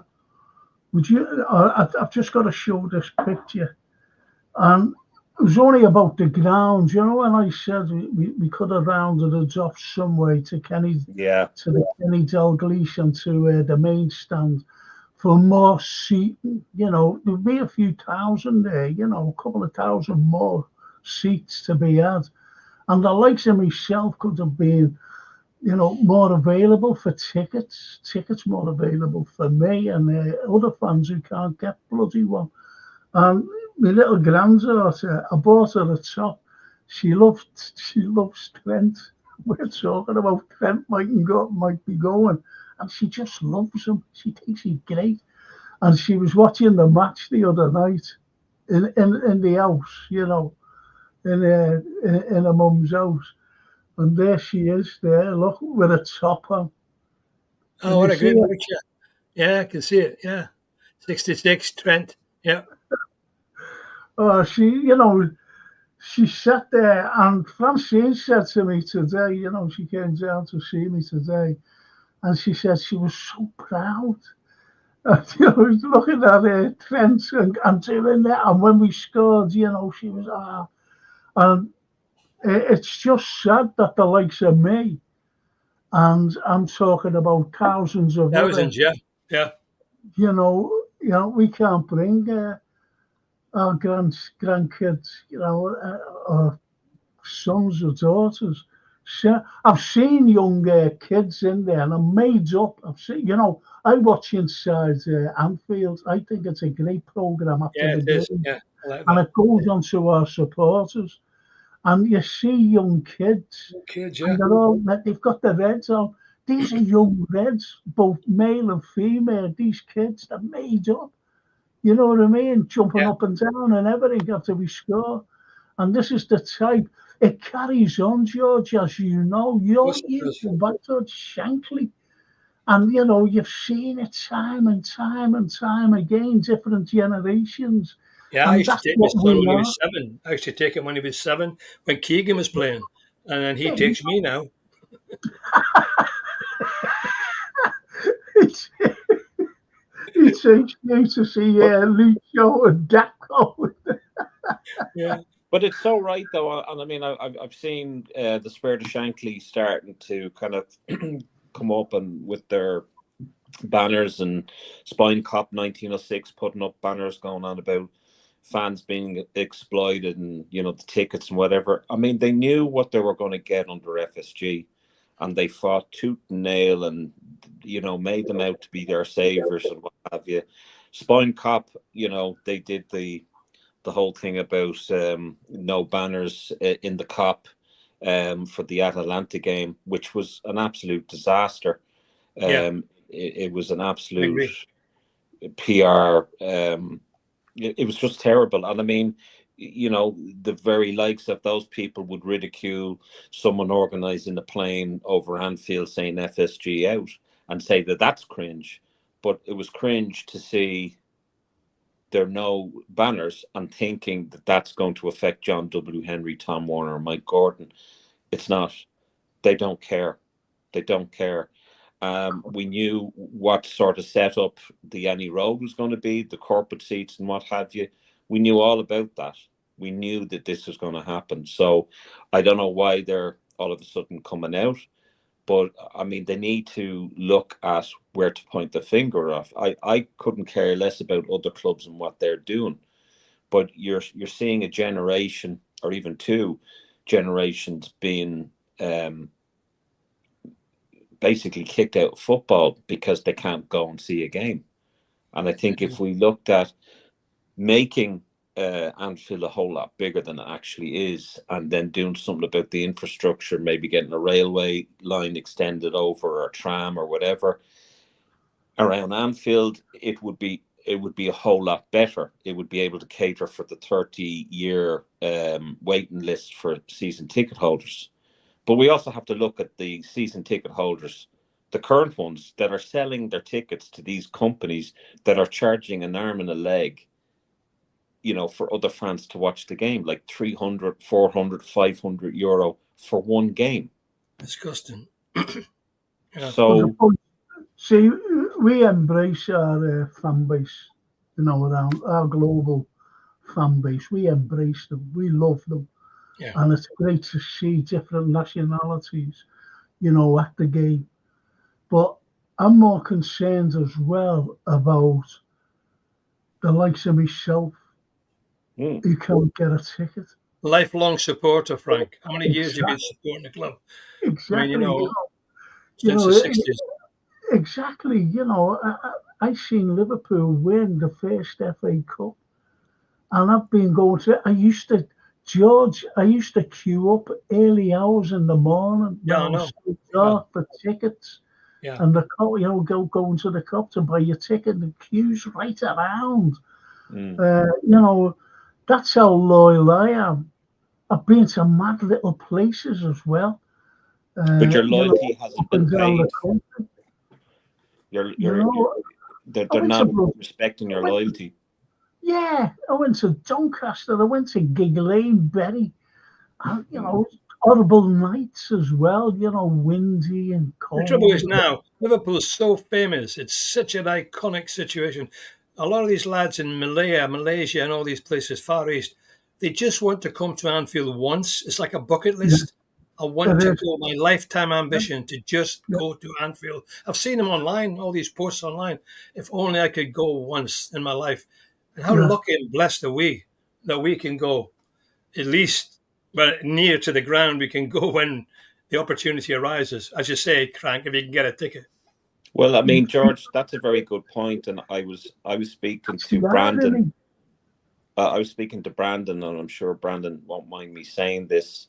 Mighty Reds 97. He's South African, and you know, he has his channel, and he's had Ryan Babel on his channel, and you know, it's really, really good. And he does his match reviews and Liverpool, everything. He loves Liverpool, but he's never been to Liverpool. And I said to him, I says, Brandon, calculate how much it would actually cost you to get over to Anfield, just Anfield alone. And the cost was crazy. It was almost nearly a year's salary for him to get over, just on flights alone. Where's he from? From South Africa. Oh, right. There you go. South Africa. So it would literally take him a year's salary to get from South Africa to the UK, flights and maybe accommodation, and that'd be it, without even getting a ticket. No, you couldn't do that, could you? And you have these people online saying, oh, how many times have you been to Anfield? You're just a wool, or you're just this, or you're a plastic, or you're not a real fan. And that's how they insult them. Yeah. And I think that's utterly disgusting. Yeah, I never insult Liverpool fans. I embrace them, to be honest, albeit I'm starved from tickets. I've seen Japanese there, and what I think at the time, they've come from the Southern Hemisphere. Halfway around the world. The Southern Hemisphere to come and see Liverpool. And that's just, as you said, Sean, a once-in-a-lifetime trip, so that they can say, wow, look. Take it off. You do get, George, and you know this, you get different pods saying about, I hate these half-and-half scarves. They're not for them. They're for the likes of the Japanese, to remind themselves of the game they attended. What game. People forget that. That's what they're made for, the half-and-half scarves. Well, we had a lovely little gesture with the Atalanta fans when Atalanta bet us in Anfield. We, of course, we're in the Annie Road, so we walked into a load of them, and we said congratulations, and we actually gave them our scarf, and they gave us their scarf, and I just thought that was beautiful. I really did. I thought that was beautiful, and that's the way football should be, rather than throwing abuse at each other and what have you. But yeah, I mean, I think that the ticket problem is ongoing. I'm not too sure whether it's going to be solved anytime soon. Yeah, it's always been like that, Sean. We've always had about 25,000 on the waiting list, or more even, for season tickets. Well, never seems to get any shorter. Yeah, well, but I mean, if you look at it, George, like United. Sorry, Frank, I'm totally taking over your show here. I do apologize. I'll shut up now after this. There's 15. He's laughing at me. There's a 15-year waiting list for Old Trafford. Yeah. So we need a big stadium. My daughter, Francie. I don't know whether she told you, George, that, the last time we were out together. And she's been on the waiting list for 23 years. Jesus. I know, it's incredible, isn't it? Absolutely amazing. Absolutely amazing. Think about it, and there's no chance of her getting one. Yeah. I said I'd pay for it. I said, I'll pay for that if you get it. But that's the way it is. The Anfield Road, IBR says, Trent, let me just say a few of these, please, boys. IBR says Trent is a bit egotistical, and the Madrid fans ain't as patient and loyal as the Anfield support. That's a cracking comment. That's a great comment. The Anfield says, I know this may be controversial, but I'm beginning to see it as he is gone. And I fear what we lose in creativity, we may gain in solidity. I don't like it. Like George just said, his head is turned. No proof of that. It's just an impression I get from watching him. Yeah. Yeah, no, it's look, these lads are concerned. These lads I'm concerned, you're concerned, George, and you're concerned as well. And The gross inefficiency of the club to allow this situation to have developed. exactly, These three lads to come to within 2 months of the transfer window, the final transfer window, when they can actually start talking to clubs. They must have known this was going to happen 18 months ago, 2 years ago. And there's literally no excuse for it. I don't care what anyone says. I don't care what David Ornstein or any of them say. There is literally no excuse for it. It is absolute malpractice, if you want to call it that. The fact that we have left it like that. And it's happened before. So, we can't blame it on Edwards leaving and then coming back, and Ward leaving and then coming back. It's happened before. So, we need to look at that. Yeah. What do you think of this? This is very... what I find ironic about this Real Madrid dream is not too long ago, this was a club and fan base that was racist and multi-tainted. And now 90% of their squad is black, and racism still goes on. That's right. I don't think you could ever get rid of racism, no matter. I've been called a racist, you know what I mean, over what I say about in history, to be honest, which is uncalled for. But that's the way it is. I think it's so easy to call somebody a racist, if you know what I mean. What summed up Real Madrid for me, Frank, was the fact that because Vinicius didn't win the Ballon d'Or, they didn't attend the ceremony. Yeah. None of them went to the ceremony because Rodri got that. That was childish. Can you imagine? How can a team decide, we're not going to go because our man should have won? What about Salah, like Sean said before? Salah's performances is higher than anybody in world football in the last few years. His goals and assists. He wasn't even in the pecking order. He wasn't even in the top 30. No, it was an absolute disgrace. Crazy. Like he's breaking records left, right, and centre, and they're saying he's not even in the top 30. He's got a better record than Messi in the last 5 years, goals and assists. Well, the fact that Messi and Ronaldo, won the Ballon d'Or whenever they last won it, and he wasn't even up for it, it was a disgrace. Yeah, and it didn't send anybody there. I mean, for God's sake, he's in the MLS, and Ronaldo was playing with the Saudi League in front of 600 people. It'll be interesting to see how Trent performs against them when they come over here in a few weeks. Do you know, the umpire, he's a whopper, isn't he? He goes, they should have, you're talking about tickets, lack of tickets. They should have got their tickets, the Roy Hodgson years. It was effing empty then. Poor Roy. Oh, no. Absolutely crazy. He wasn't our best appointment, was he? Jesus, no.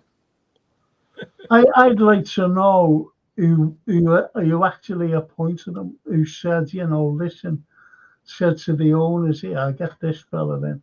That's why when, these people who love our owners, they say, besides saying, look what they've done for us and all this, that they saved us from administration, they come out and say, look what they've done and all this, and they saved us, and look who they brought in, Jürgen Klopp. No, they fucking didn't. I'm sorry to swear, but they didn't bring in Jürgen Klopp.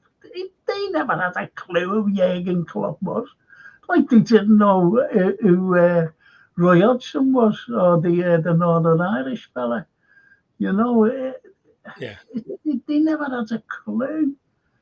So, you've got to be a certain type of character to manage Liverpool, and those two fell outside that box Rodgers, and in my opinion, Rodgers and Roy. Roy's a good coach. He's been very experienced for many years in football. He's a football man. Give him credit for that, Roy. But he wasn't a Liverpool manager. He No, hadn't got that charisma, that spark, enthusiasm to light up the crowd like Klopp had. and hold on till I just stop these dogs from barking. I'm going to shoot them. Okay. Didn't Roy say, George, I think we got beat with like Colchester or someone mad like that. And he said, well, but it happens in football. We got just He got doesn't beat. really. Liverpool listen to Colchester. And this is at home. And that's what he said. Yeah, I remember that. Yeah. Gee whiz. I believe what he said. Imagine. And I said, Roy, this is Liverpool football. This is mates. I mean, this is Liverpool Football Club, Anyway. I remember years ago they lost to Worcester City. Worcester, yeah. They were a Years non-league. years ago, yeah. They beat 2-1, didn't they? A non-league side. Yeah. And I always remember going to a game at Anfield. And Ronnie Moran was actually playing. And it was was it Swansea? I'm not quite so sure. But anyway, say it was Swansea. And it was a cup match. And he missed the penalty. Oh, it was Swansea. I remember that, yeah. Battered it, didn't he? And we got beat, by Swansea. Won, yeah. Ronnie Moran. Anyway, the Anfield Road, the Ballon d'Or is a joke. Yeah. Salah scored and assisted more than Vinicius wasn't considered. And Real Madrid are arrogant. That's why when they come to Anfield, I really want us to rate them. Yeah, absolutely. I agree. Get Salah a hat-trick that night. Yeah. It'd be great. It'd be amazing if we can beat them. Yeah, I'd love it. So getting back to Saturday, lads. Getting back to Saturday. Forget the goalkeeper because we know our goalie is. Who's your back four for Saturday, George? Well, it's going to be Trent, Canate, Virgil, and Tsimikas, I think. Okay. What about you, Sean? Back four. You see, I keep doing this, but it's not going to happen. Trent. So I agree with George. I reckon it'll be Trent at right back, Canate and Virgil. I'd like to have Gomez at left back. I wouldn't mind that at all. The way he's playing, it'd be a good choice. I would like to have Gomez at left back, but I don't think Slot will put him there. I think if Gomez is going to have any opportunity, he'll come off the bench and be at either right back or at centre back. Never put him centre forward though. They never. They he nearly scored the other day. A couple of headers, didn't he? That would have been his first ever goal. That was shot. Straight at the goalkeeper. It's the two of them. I'd love to see him score. The roof will come off the cup when he scores. Oh, that'd be amazing. But they were give him a penalty. Give him a penalty, exactly. I wouldn't. From a 3-0 up. I would. Yeah, if we were 8-0 up, yeah, why not? You know what I mean? Yeah, Joe, take that. And, he put us over the bar, I suppose, or wide of the post, or straight at the goalkeeper. I don't know, but I think he's one of those players who'll never score for Liverpool, while he's playing. I don't know. He's been very lucky. He's very unlucky. Oh, yeah. I'll tell you what, though, Trent's going to be tested by this Vinicius Junior because he's some player. Yes, unless Slot has something different, if you know what I mean. Yeah. He could bring in Joe Gomez to put on Vinicius. Yeah. Because he's a clever player. He let the dogs out. Who? I've literally brought them in, and then they've wanted to come back out again. One of them's gone back out. The other one's sitting on on a my grandfather's rocking chair behind me I here. was saying rocking chair then. I was just said, yeah, the recliner. But anyway, getting back to, I'll stay with you, Sean, or your midfield. This is the hardest one, the midfield. So, McAllister, Jones, and Gravenberch. I put Jones there. Okay, no, that's a great show. What about you, George? I think the same. I don't think we've got much choice. I think that's what I would do as well. Frank. Although I must say, I don't think McAllister's playing particularly well at the moment. I didn't think he had his best game the other night. Caught in possession a couple of times, but he's a fantastic player. Great passer of the ball, and they won't leave him out. He's a fixture. But I mean, it just looked a little bit sort of off the pace a couple of times. Yeah, have you noticed the last couple of games? He's been caught in possession. That's what I was trying to say. Yeah, he gets caught in possession. He's dwelling on the ball a bit much, and then getting caught, Yeah. That's the only thing I would say. But as here we go. But as you know, he can just, it's a ball. Pass, through a defence, and that's what kind of a player he is. But I think he's, I don't know, he's beginning to dawdle a little too much on the ball. That's what I thought the other day. Yeah, he got collared a couple of times. Yeah, so I think that's a midfield. I think Curtis Jones will definitely play, and it'll be the other two alongside him, McAllister and. Myra says losing is okay, but learn from mistakes and improve not to do it again. It should be a step up to improve. My advice for individual players. Yeah, good advice. Yeah. It is. It's a first class advice, actually, because everybody learns from their mistakes, no matter what, George and Sean. No matter what, and they do learn. It's a classic with Kwanzaa, isn't it? He's made a couple of mistakes. He paid dearly for them, but it still remains a great player and a future star, So I think definitely a future quite well now. I think I said to Frank there the other day, it was good to see Slot put him on at the end of the game, because that would have done his confidence a world of good, Yes, I thought that. Yeah.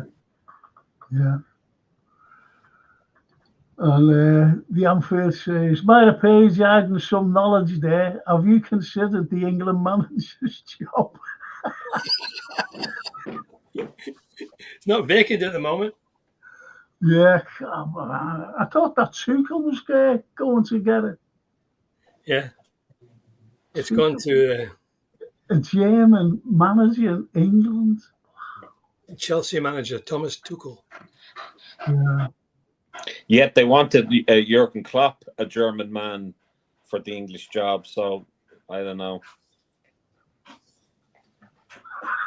Those Ancelotti more likely, yeah. Yeah, the songs for 4K. It's only what we were talking about before. Mac needs rest and recovery. Yeah, I think, yeah. Trouble is, we've got nobody put in his place apart from Szoboszlai.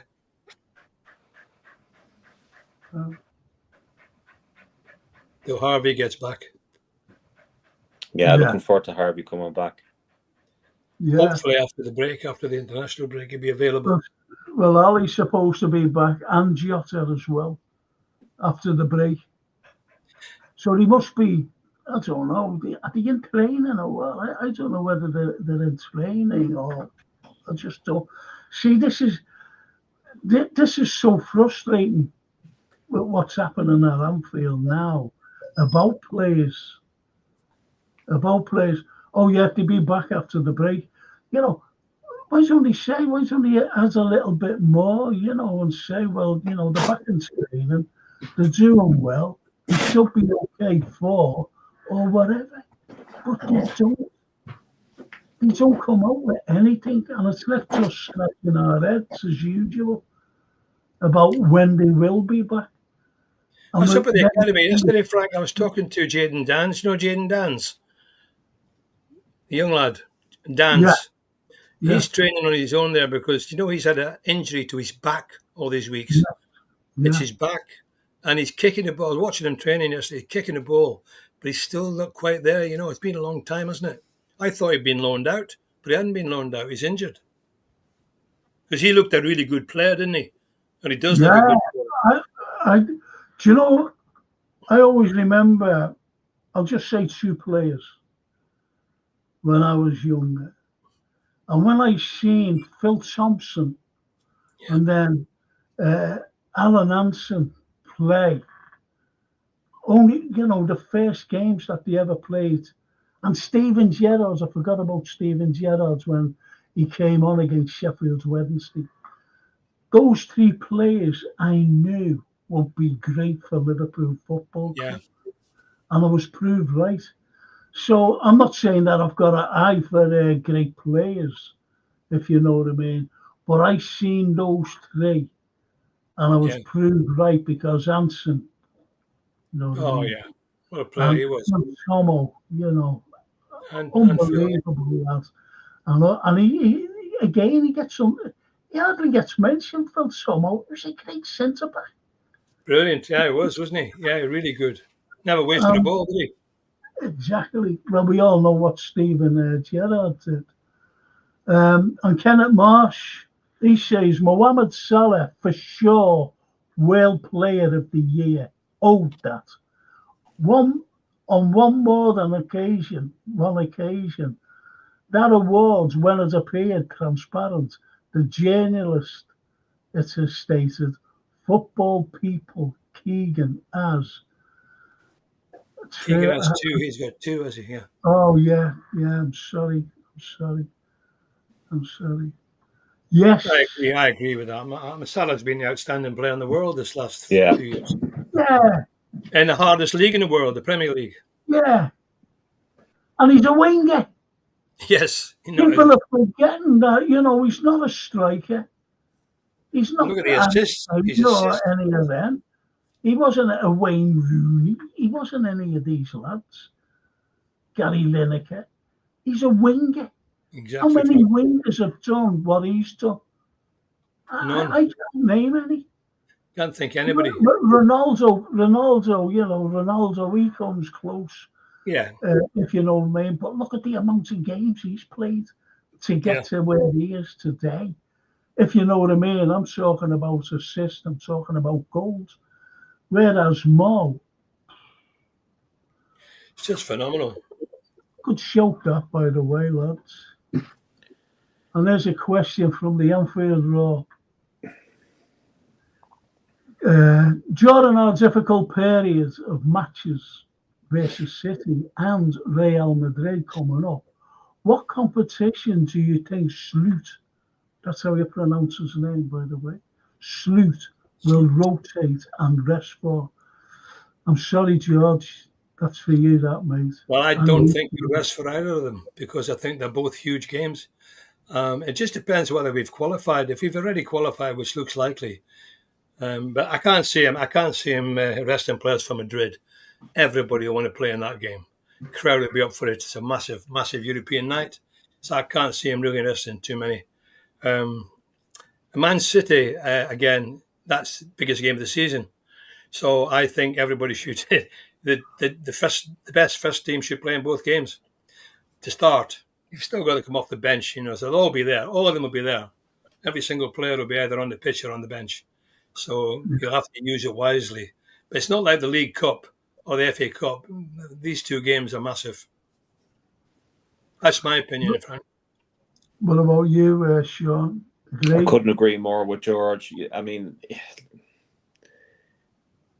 it's like asking who your favorite kid is. Do you know what I mean? It's you don't want to lose to either team, regardless of where you are in the league or in the Champions League. I think it is as important to win against Real Madrid as it is Man City. some people may agree with me, some people may not. I think only time will tell what players are available for us on both games, especially with this goddamn international break, which is like, when's that, next week? I hate the international. Go on, sorry. Well, Jota might be fit as well. I'm sorry, George. I'm blessing Frank for his sinful mouth. For he's had a dose of Tourette's again. I got here in this year. I thought I got rid of the demons, but it appears as though the demons have taken Frank again, and he's cursing like a sailor there. I thought mine a page had gone, you see.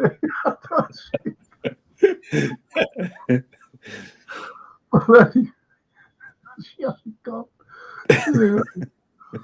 This is a cracker by Songs 4K.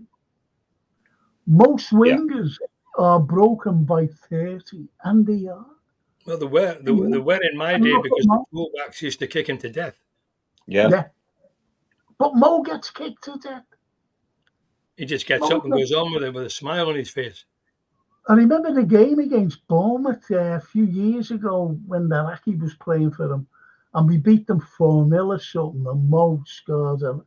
But I remember Mo going right through the middle, going right through the middle, and their big stupid centre half, a big cart horse, he was running behind, he couldn't keep up with him, and he hit him with a stud, down the Achilles. And he scored, Mo scored, if you know what I mean. Yeah. And you see him, but he limped as he just turns away, after the score, and he limped and he grimaced as well. And that's snazzy. That's what they do to that lad. That's what Incapi, I'd love Incapi, by the way. That's what Incapi was doing the other night. He was like a rash on him. He wouldn't let him move. And Xabi, obviously, he turned around to Incapi and went, just stay with him. Just stay with him. Don't let him move. And that's what he did. He did a great job. And that's what we'd like in our team, that kind of defending.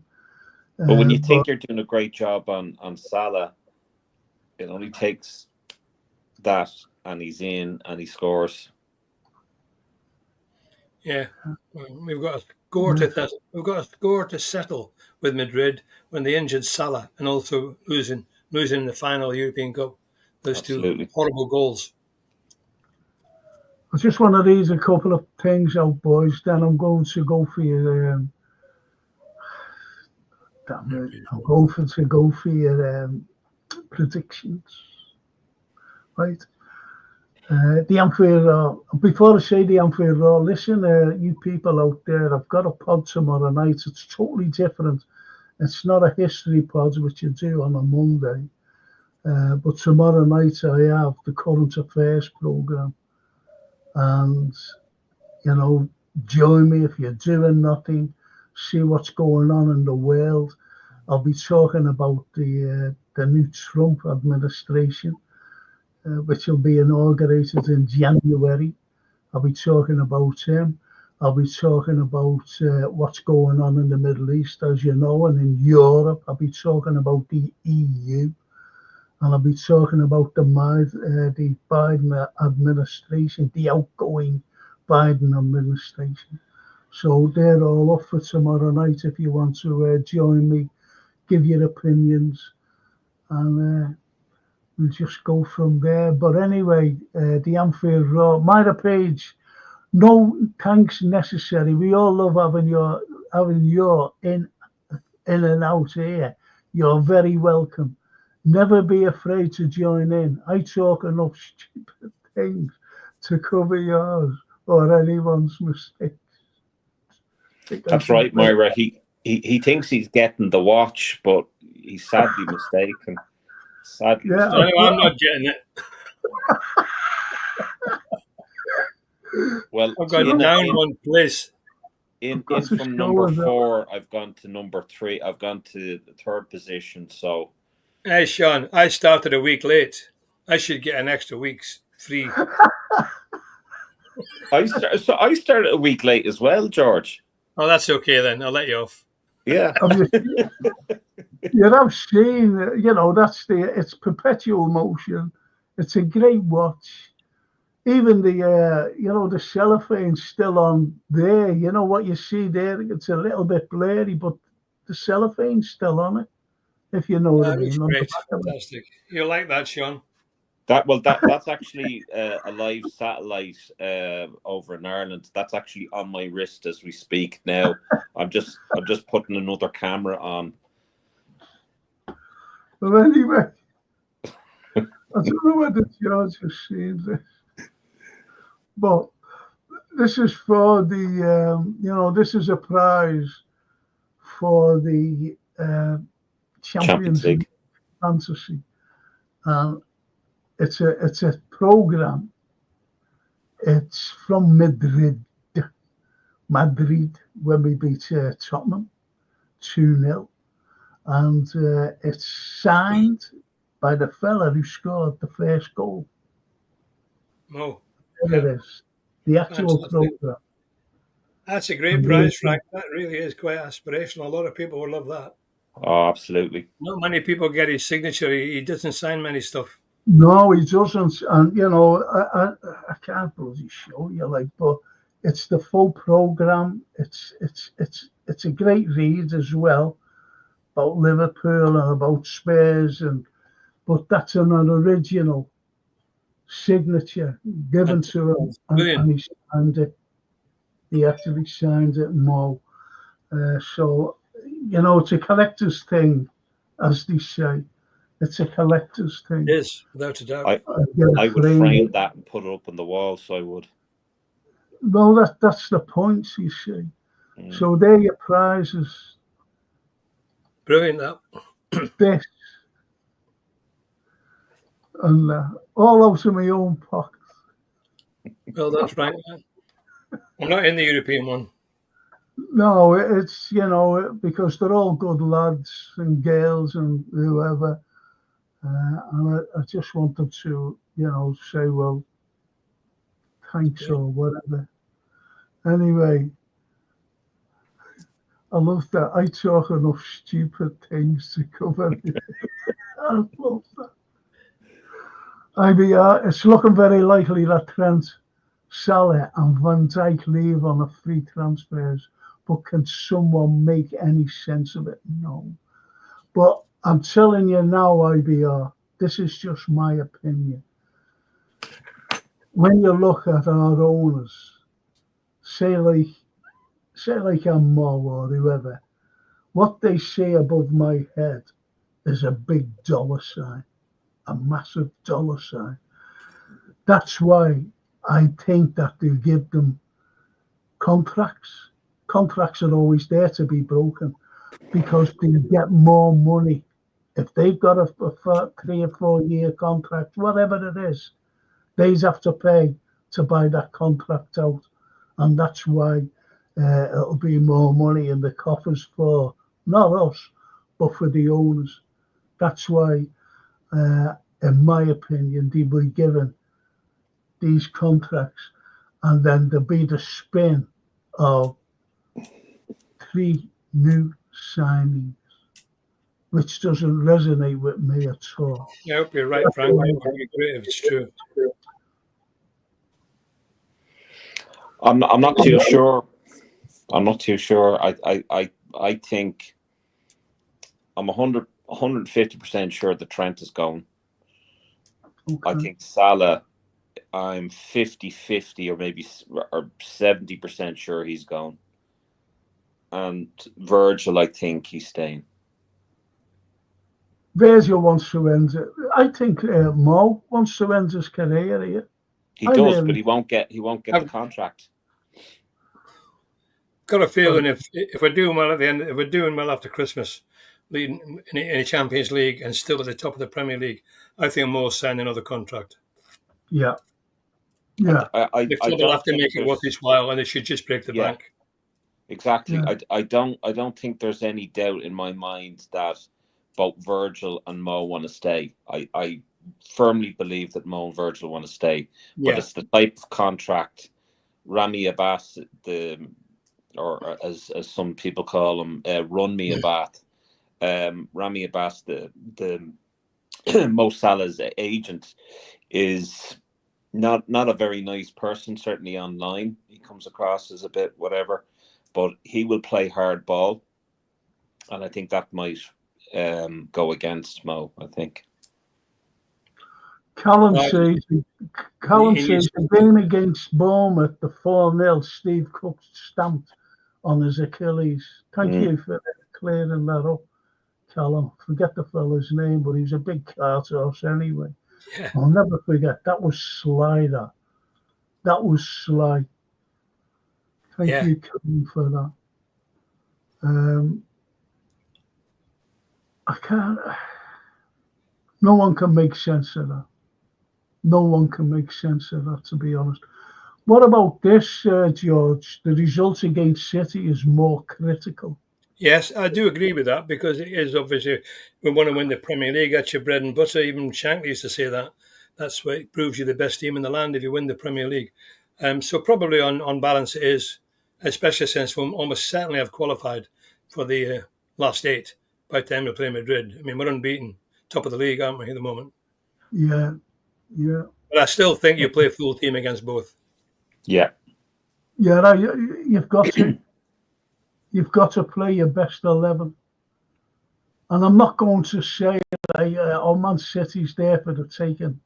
I'm not going to say the others are there, are they? Real Madrid are there for the taking, because you get sucked into that kind of narrative. You do, because they've had a bad couple of results.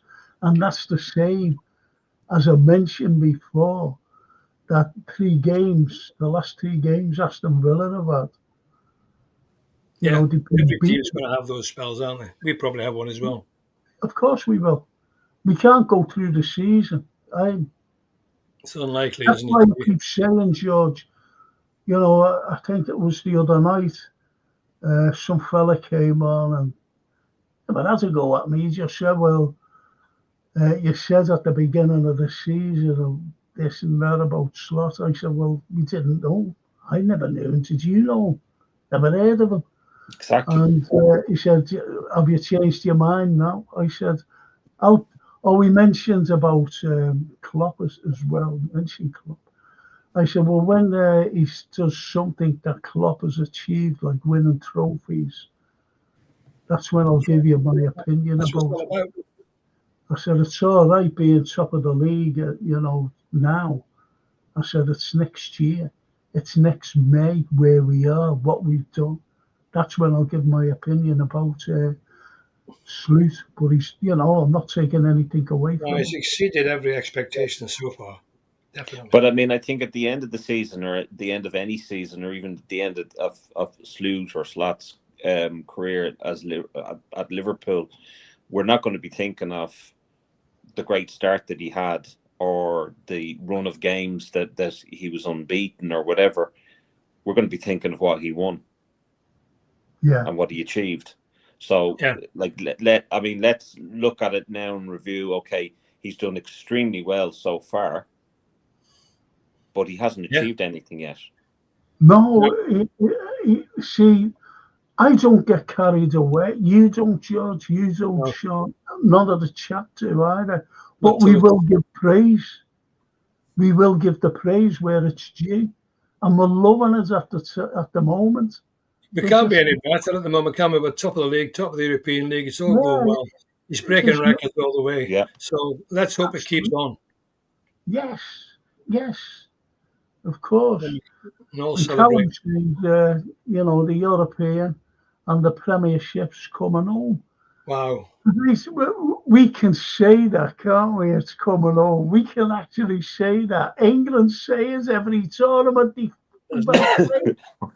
Every tournament, it's coming home. And one thing in our favour, we've got Anfield. They're all frightened to death to come there. And that Brody lad, the Scouser, wrote that, didn't he? It's coming home, it's coming. Yes, right, yeah. Oh, blimey, what the fucking hell is he doing?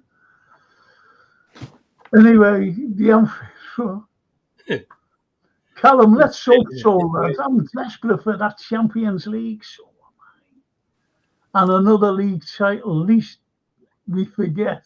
Any trophy gained only extends our legacy over these other underachieving. When you think we've been in 9 finals. Incredible. Absolutely incredible. 9 finals. Should have won at least one of the others. Yeah. And if you want to know why I didn't go to Kiev, you'll find out tomorrow night if you join me, you people out there.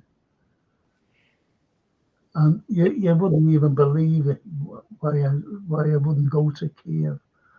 Anyway, the Anfield Road, I watched the YouTube video on Salah in Egypt before moving to Europe.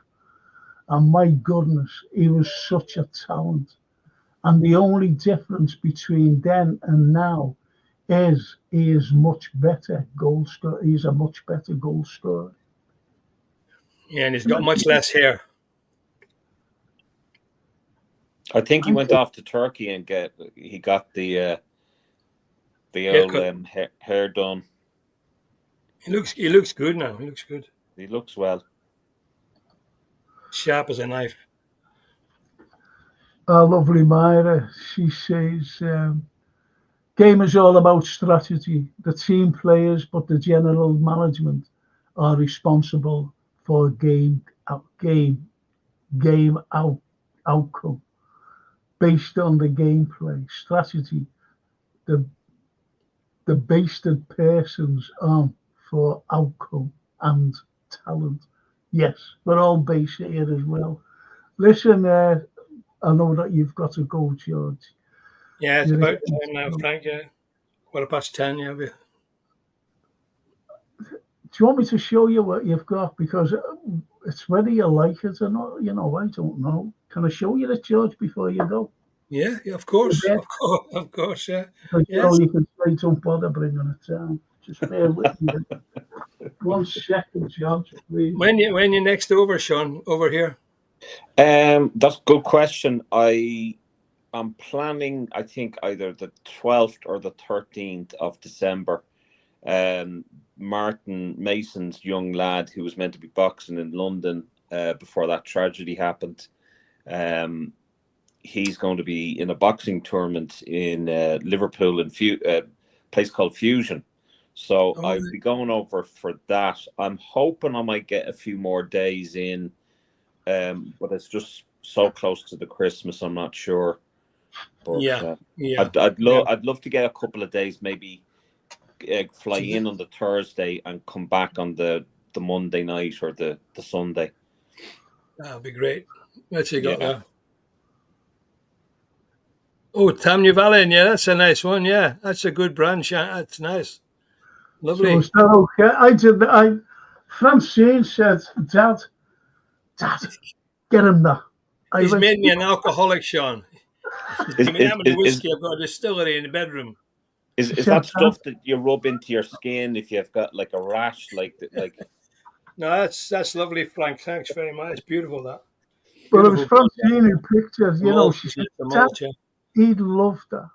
I'm telling you now, so I said, okay, so I'll be seeing you on Monday night. Monday night, yeah, 6:00, I think. Yeah. I've got a talk that day, a lunchtime talk, and it's about the gunpowder plot. Don't bring any dynamite. Jeff won't be very happy about that. I'll just bring me match. It should be a good night because Steve Hunter's a fantastic commentator on FC TV. Oh no, I listen to Steve. He had 11 million views on that one when he said corner taken quickly. Him and John Aldridge. And you see them on film as well, don't you? Besides the commentary. I watched a film of him commentating on Mo's goal, and he was out of his seat. It was fantastic. He should be on mainstream TV. He should be commentating on the big time. There was a great... sorry, Frank. He's brilliant. As Jeff said, he's on the under 17s, under 18s, and under 21s commentaries. Yeah. As well, and he shows the enthusiasm even for them. and he knows the players inside out.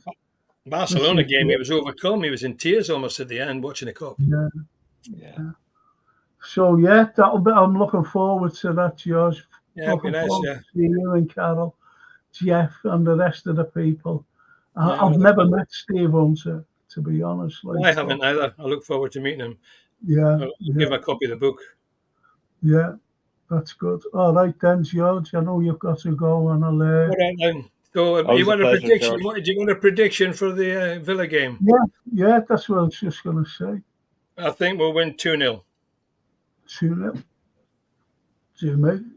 Do me. Thank you. Okay. All right, George. Right. Thank you very much, boys. Lovely to see you, Sean. I'll hopefully see you one of these days when you come over to Merseyside. I'll see you Monday, Frank. See you Monday, George. Thank you. Have a good weekend. God bless. Up the Reds. Bye-bye. Up the Reds.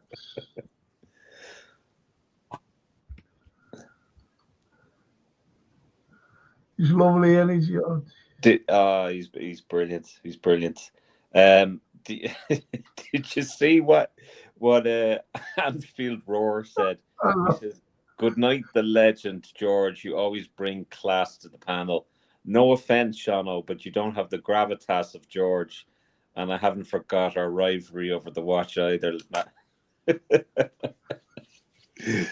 Oh, that's funny. And he says, even if me and George change our scores, we'd still be fifth. Is George still there? I think he's finding it difficult to turn off. Is he still there? No, he's frozen. Oh, he's frozen. That's the way it goes, you know. Oh, there we go. But anyway, Frank, I'm proud of you not washing Des Lynam's ankle. That watch is around, but it's getting darker and darker. Poor Des. Oh, come on. The Frank Carlyle Champions League watch, the holy grail of trophies. It's not the it's not the Champions League, it's the Premiership. The Premiership, yeah. It's the Premiership. Just put my camera on there now for you. Oh yeah, go ahead through that. Look, it looks well there on your list. You know.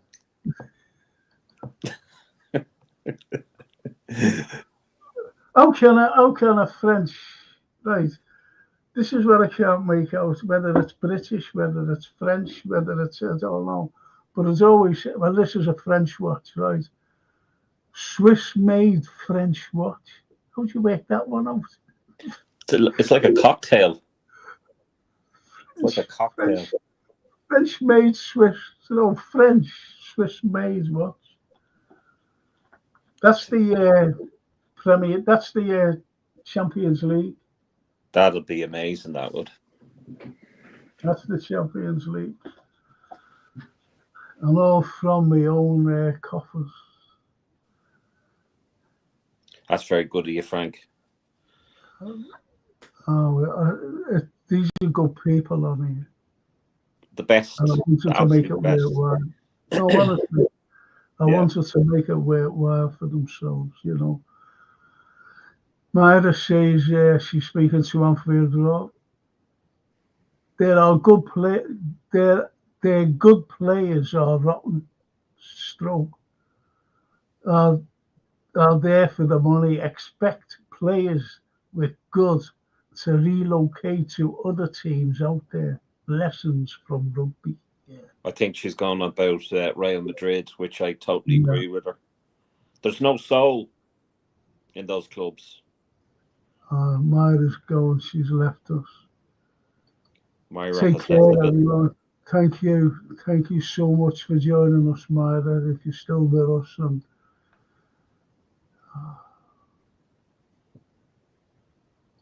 I think...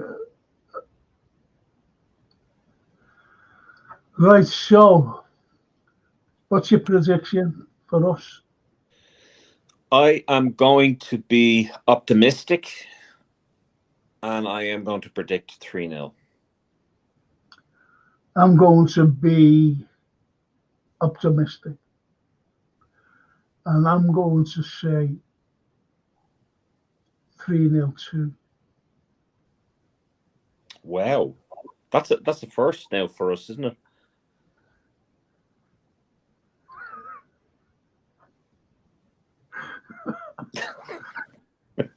So Swiss watchmakers must have escaped.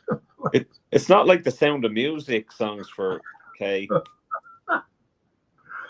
They would go over the hills, over the Alps.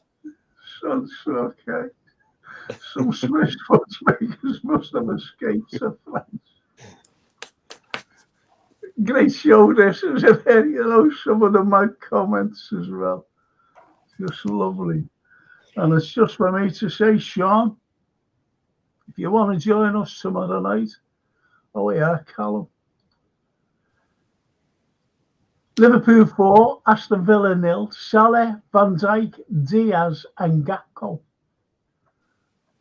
IBR says, I think either a 1-1 or 1-0 to us. So he's brought us down from the clouds, hasn't he? Especially Callum. He's like, there's the fence, and his legs are like literally dangling on either side. You have to pick one or the other, IBR. We're going to have to hold you to that now. Yeah. I wonder if he's in the lead with, I had a fantasies coming out with that 1-1 or a 1-0 to us.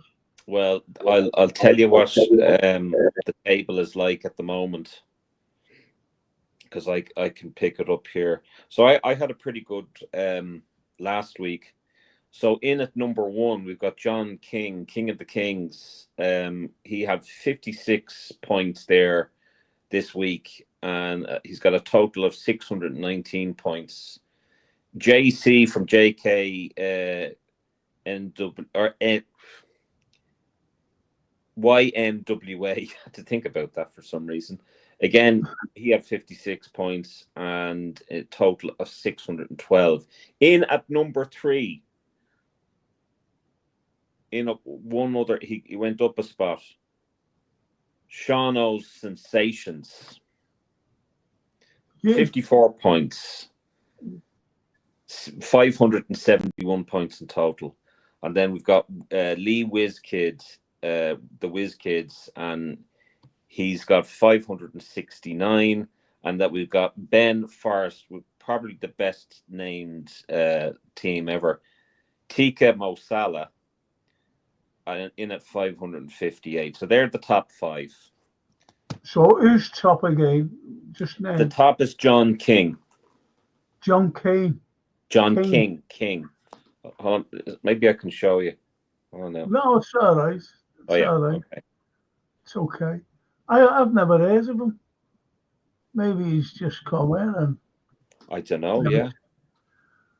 And poor Lee the Wiz kids, I haven't seen him for a week or two, but he's a good lad. Anyway, well, he's in at 4th now, so he's staying there. Okay. Callum says 1-0 to us. Can't see Villa defending that well. God blimey, we can only score 1 if they're not defending that well. Callum, come on.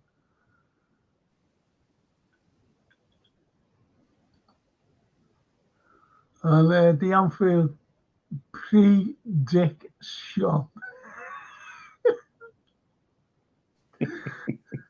Liverpool 8, Aston Villa 0. For Stevie.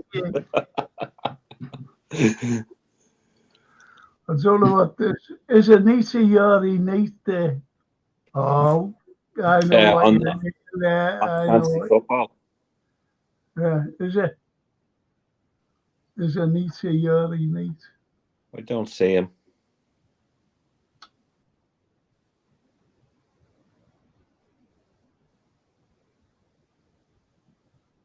No, don't see him there. No. He is not. Okay. City away to Brighton is tough, and Arsenal go to Chelsea on Sunday. Lots of points to be dropped. And Callum says, gone right over Sean's head. Probably. I've had such a long week, Callum. So probably. Okay, I'm closing, boys.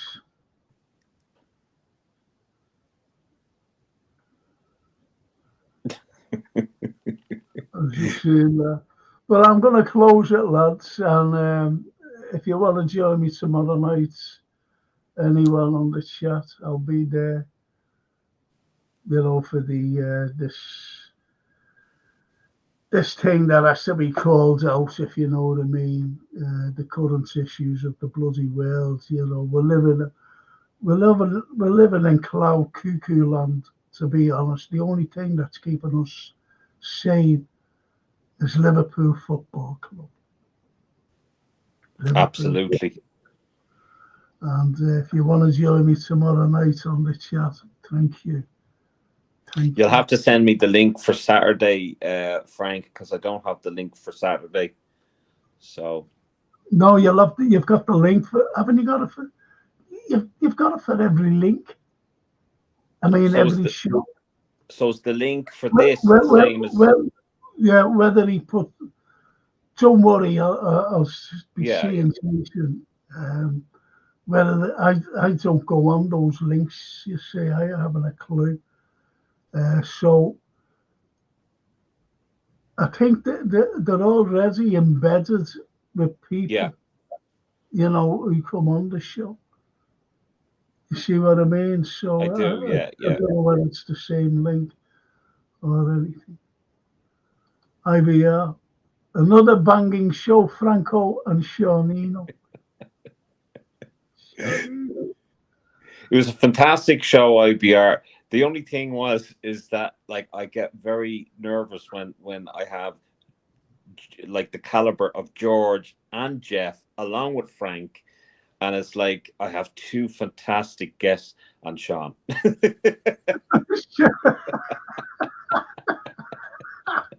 There's a guy that didn't write a book or play for Liverpool or anything. There's Sean. But yeah, I'm absolutely privileged to be on the show and three fantastic guys. We need to get Frank at 1,000 subs, guys. So, like, before the Christmas, come on now. That'll be our Christmas gift to Frank. That'll be good. And the Anfield, great show, Frankie and Sean. Callum, big up, lads. Callum, Frankie Dino versus Sean Dingo. Sean Dingo. I think he's bringing the dogs into it. I think that's what he's doing. Oh, that's funny. And the Anfield, well done, chat. I'll thank you all, seeing as though none of the panel did. That's shocking, that, isn't it? Oh, he's on form tonight. Yeah, he is, isn't he? You're going to get you on there. Okay. Yeah. Well, anyway, Sean, if you can join me tomorrow night, it'd be great. If not, there's no worries. I'll sort everything out for Saturday morning and the film and TV review. I'll definitely be on Saturday. I don't think I'll be on Friday. Okay, no problem. Callum says one more name, Dixon Myers. Who's it? Dixon Myers. He got me to say, do you remember Anita urinate? And it basically means, if you say that quickly, it says I need to urinate. It's one of those funny things that he's getting us to say. Well, the Anfield says, Sean, outgunned, but considering my new beef for Jeff, you're one of my favourites. Oh, bless. Appreciate that. Well, anyway, it's just for me. I've got to go, people. My little voice was going. And mine is. To thank Sean, to thank George and Jeff Goulding and everything else. Thank you so much. Try and join me tomorrow night. If not, I enjoy me Saturday morning for telly, you know, TV and film review. And next Monday, I won't be here because I'll be down. It's not that it won't be having the history show, unfortunately. So I'll be seeing you all next Tuesday. Okay. Absolutely. Thanks a million, Frank. No, thank you, Sean. Thank you so much. See you later. See ya. Ci vediamo. Ciao.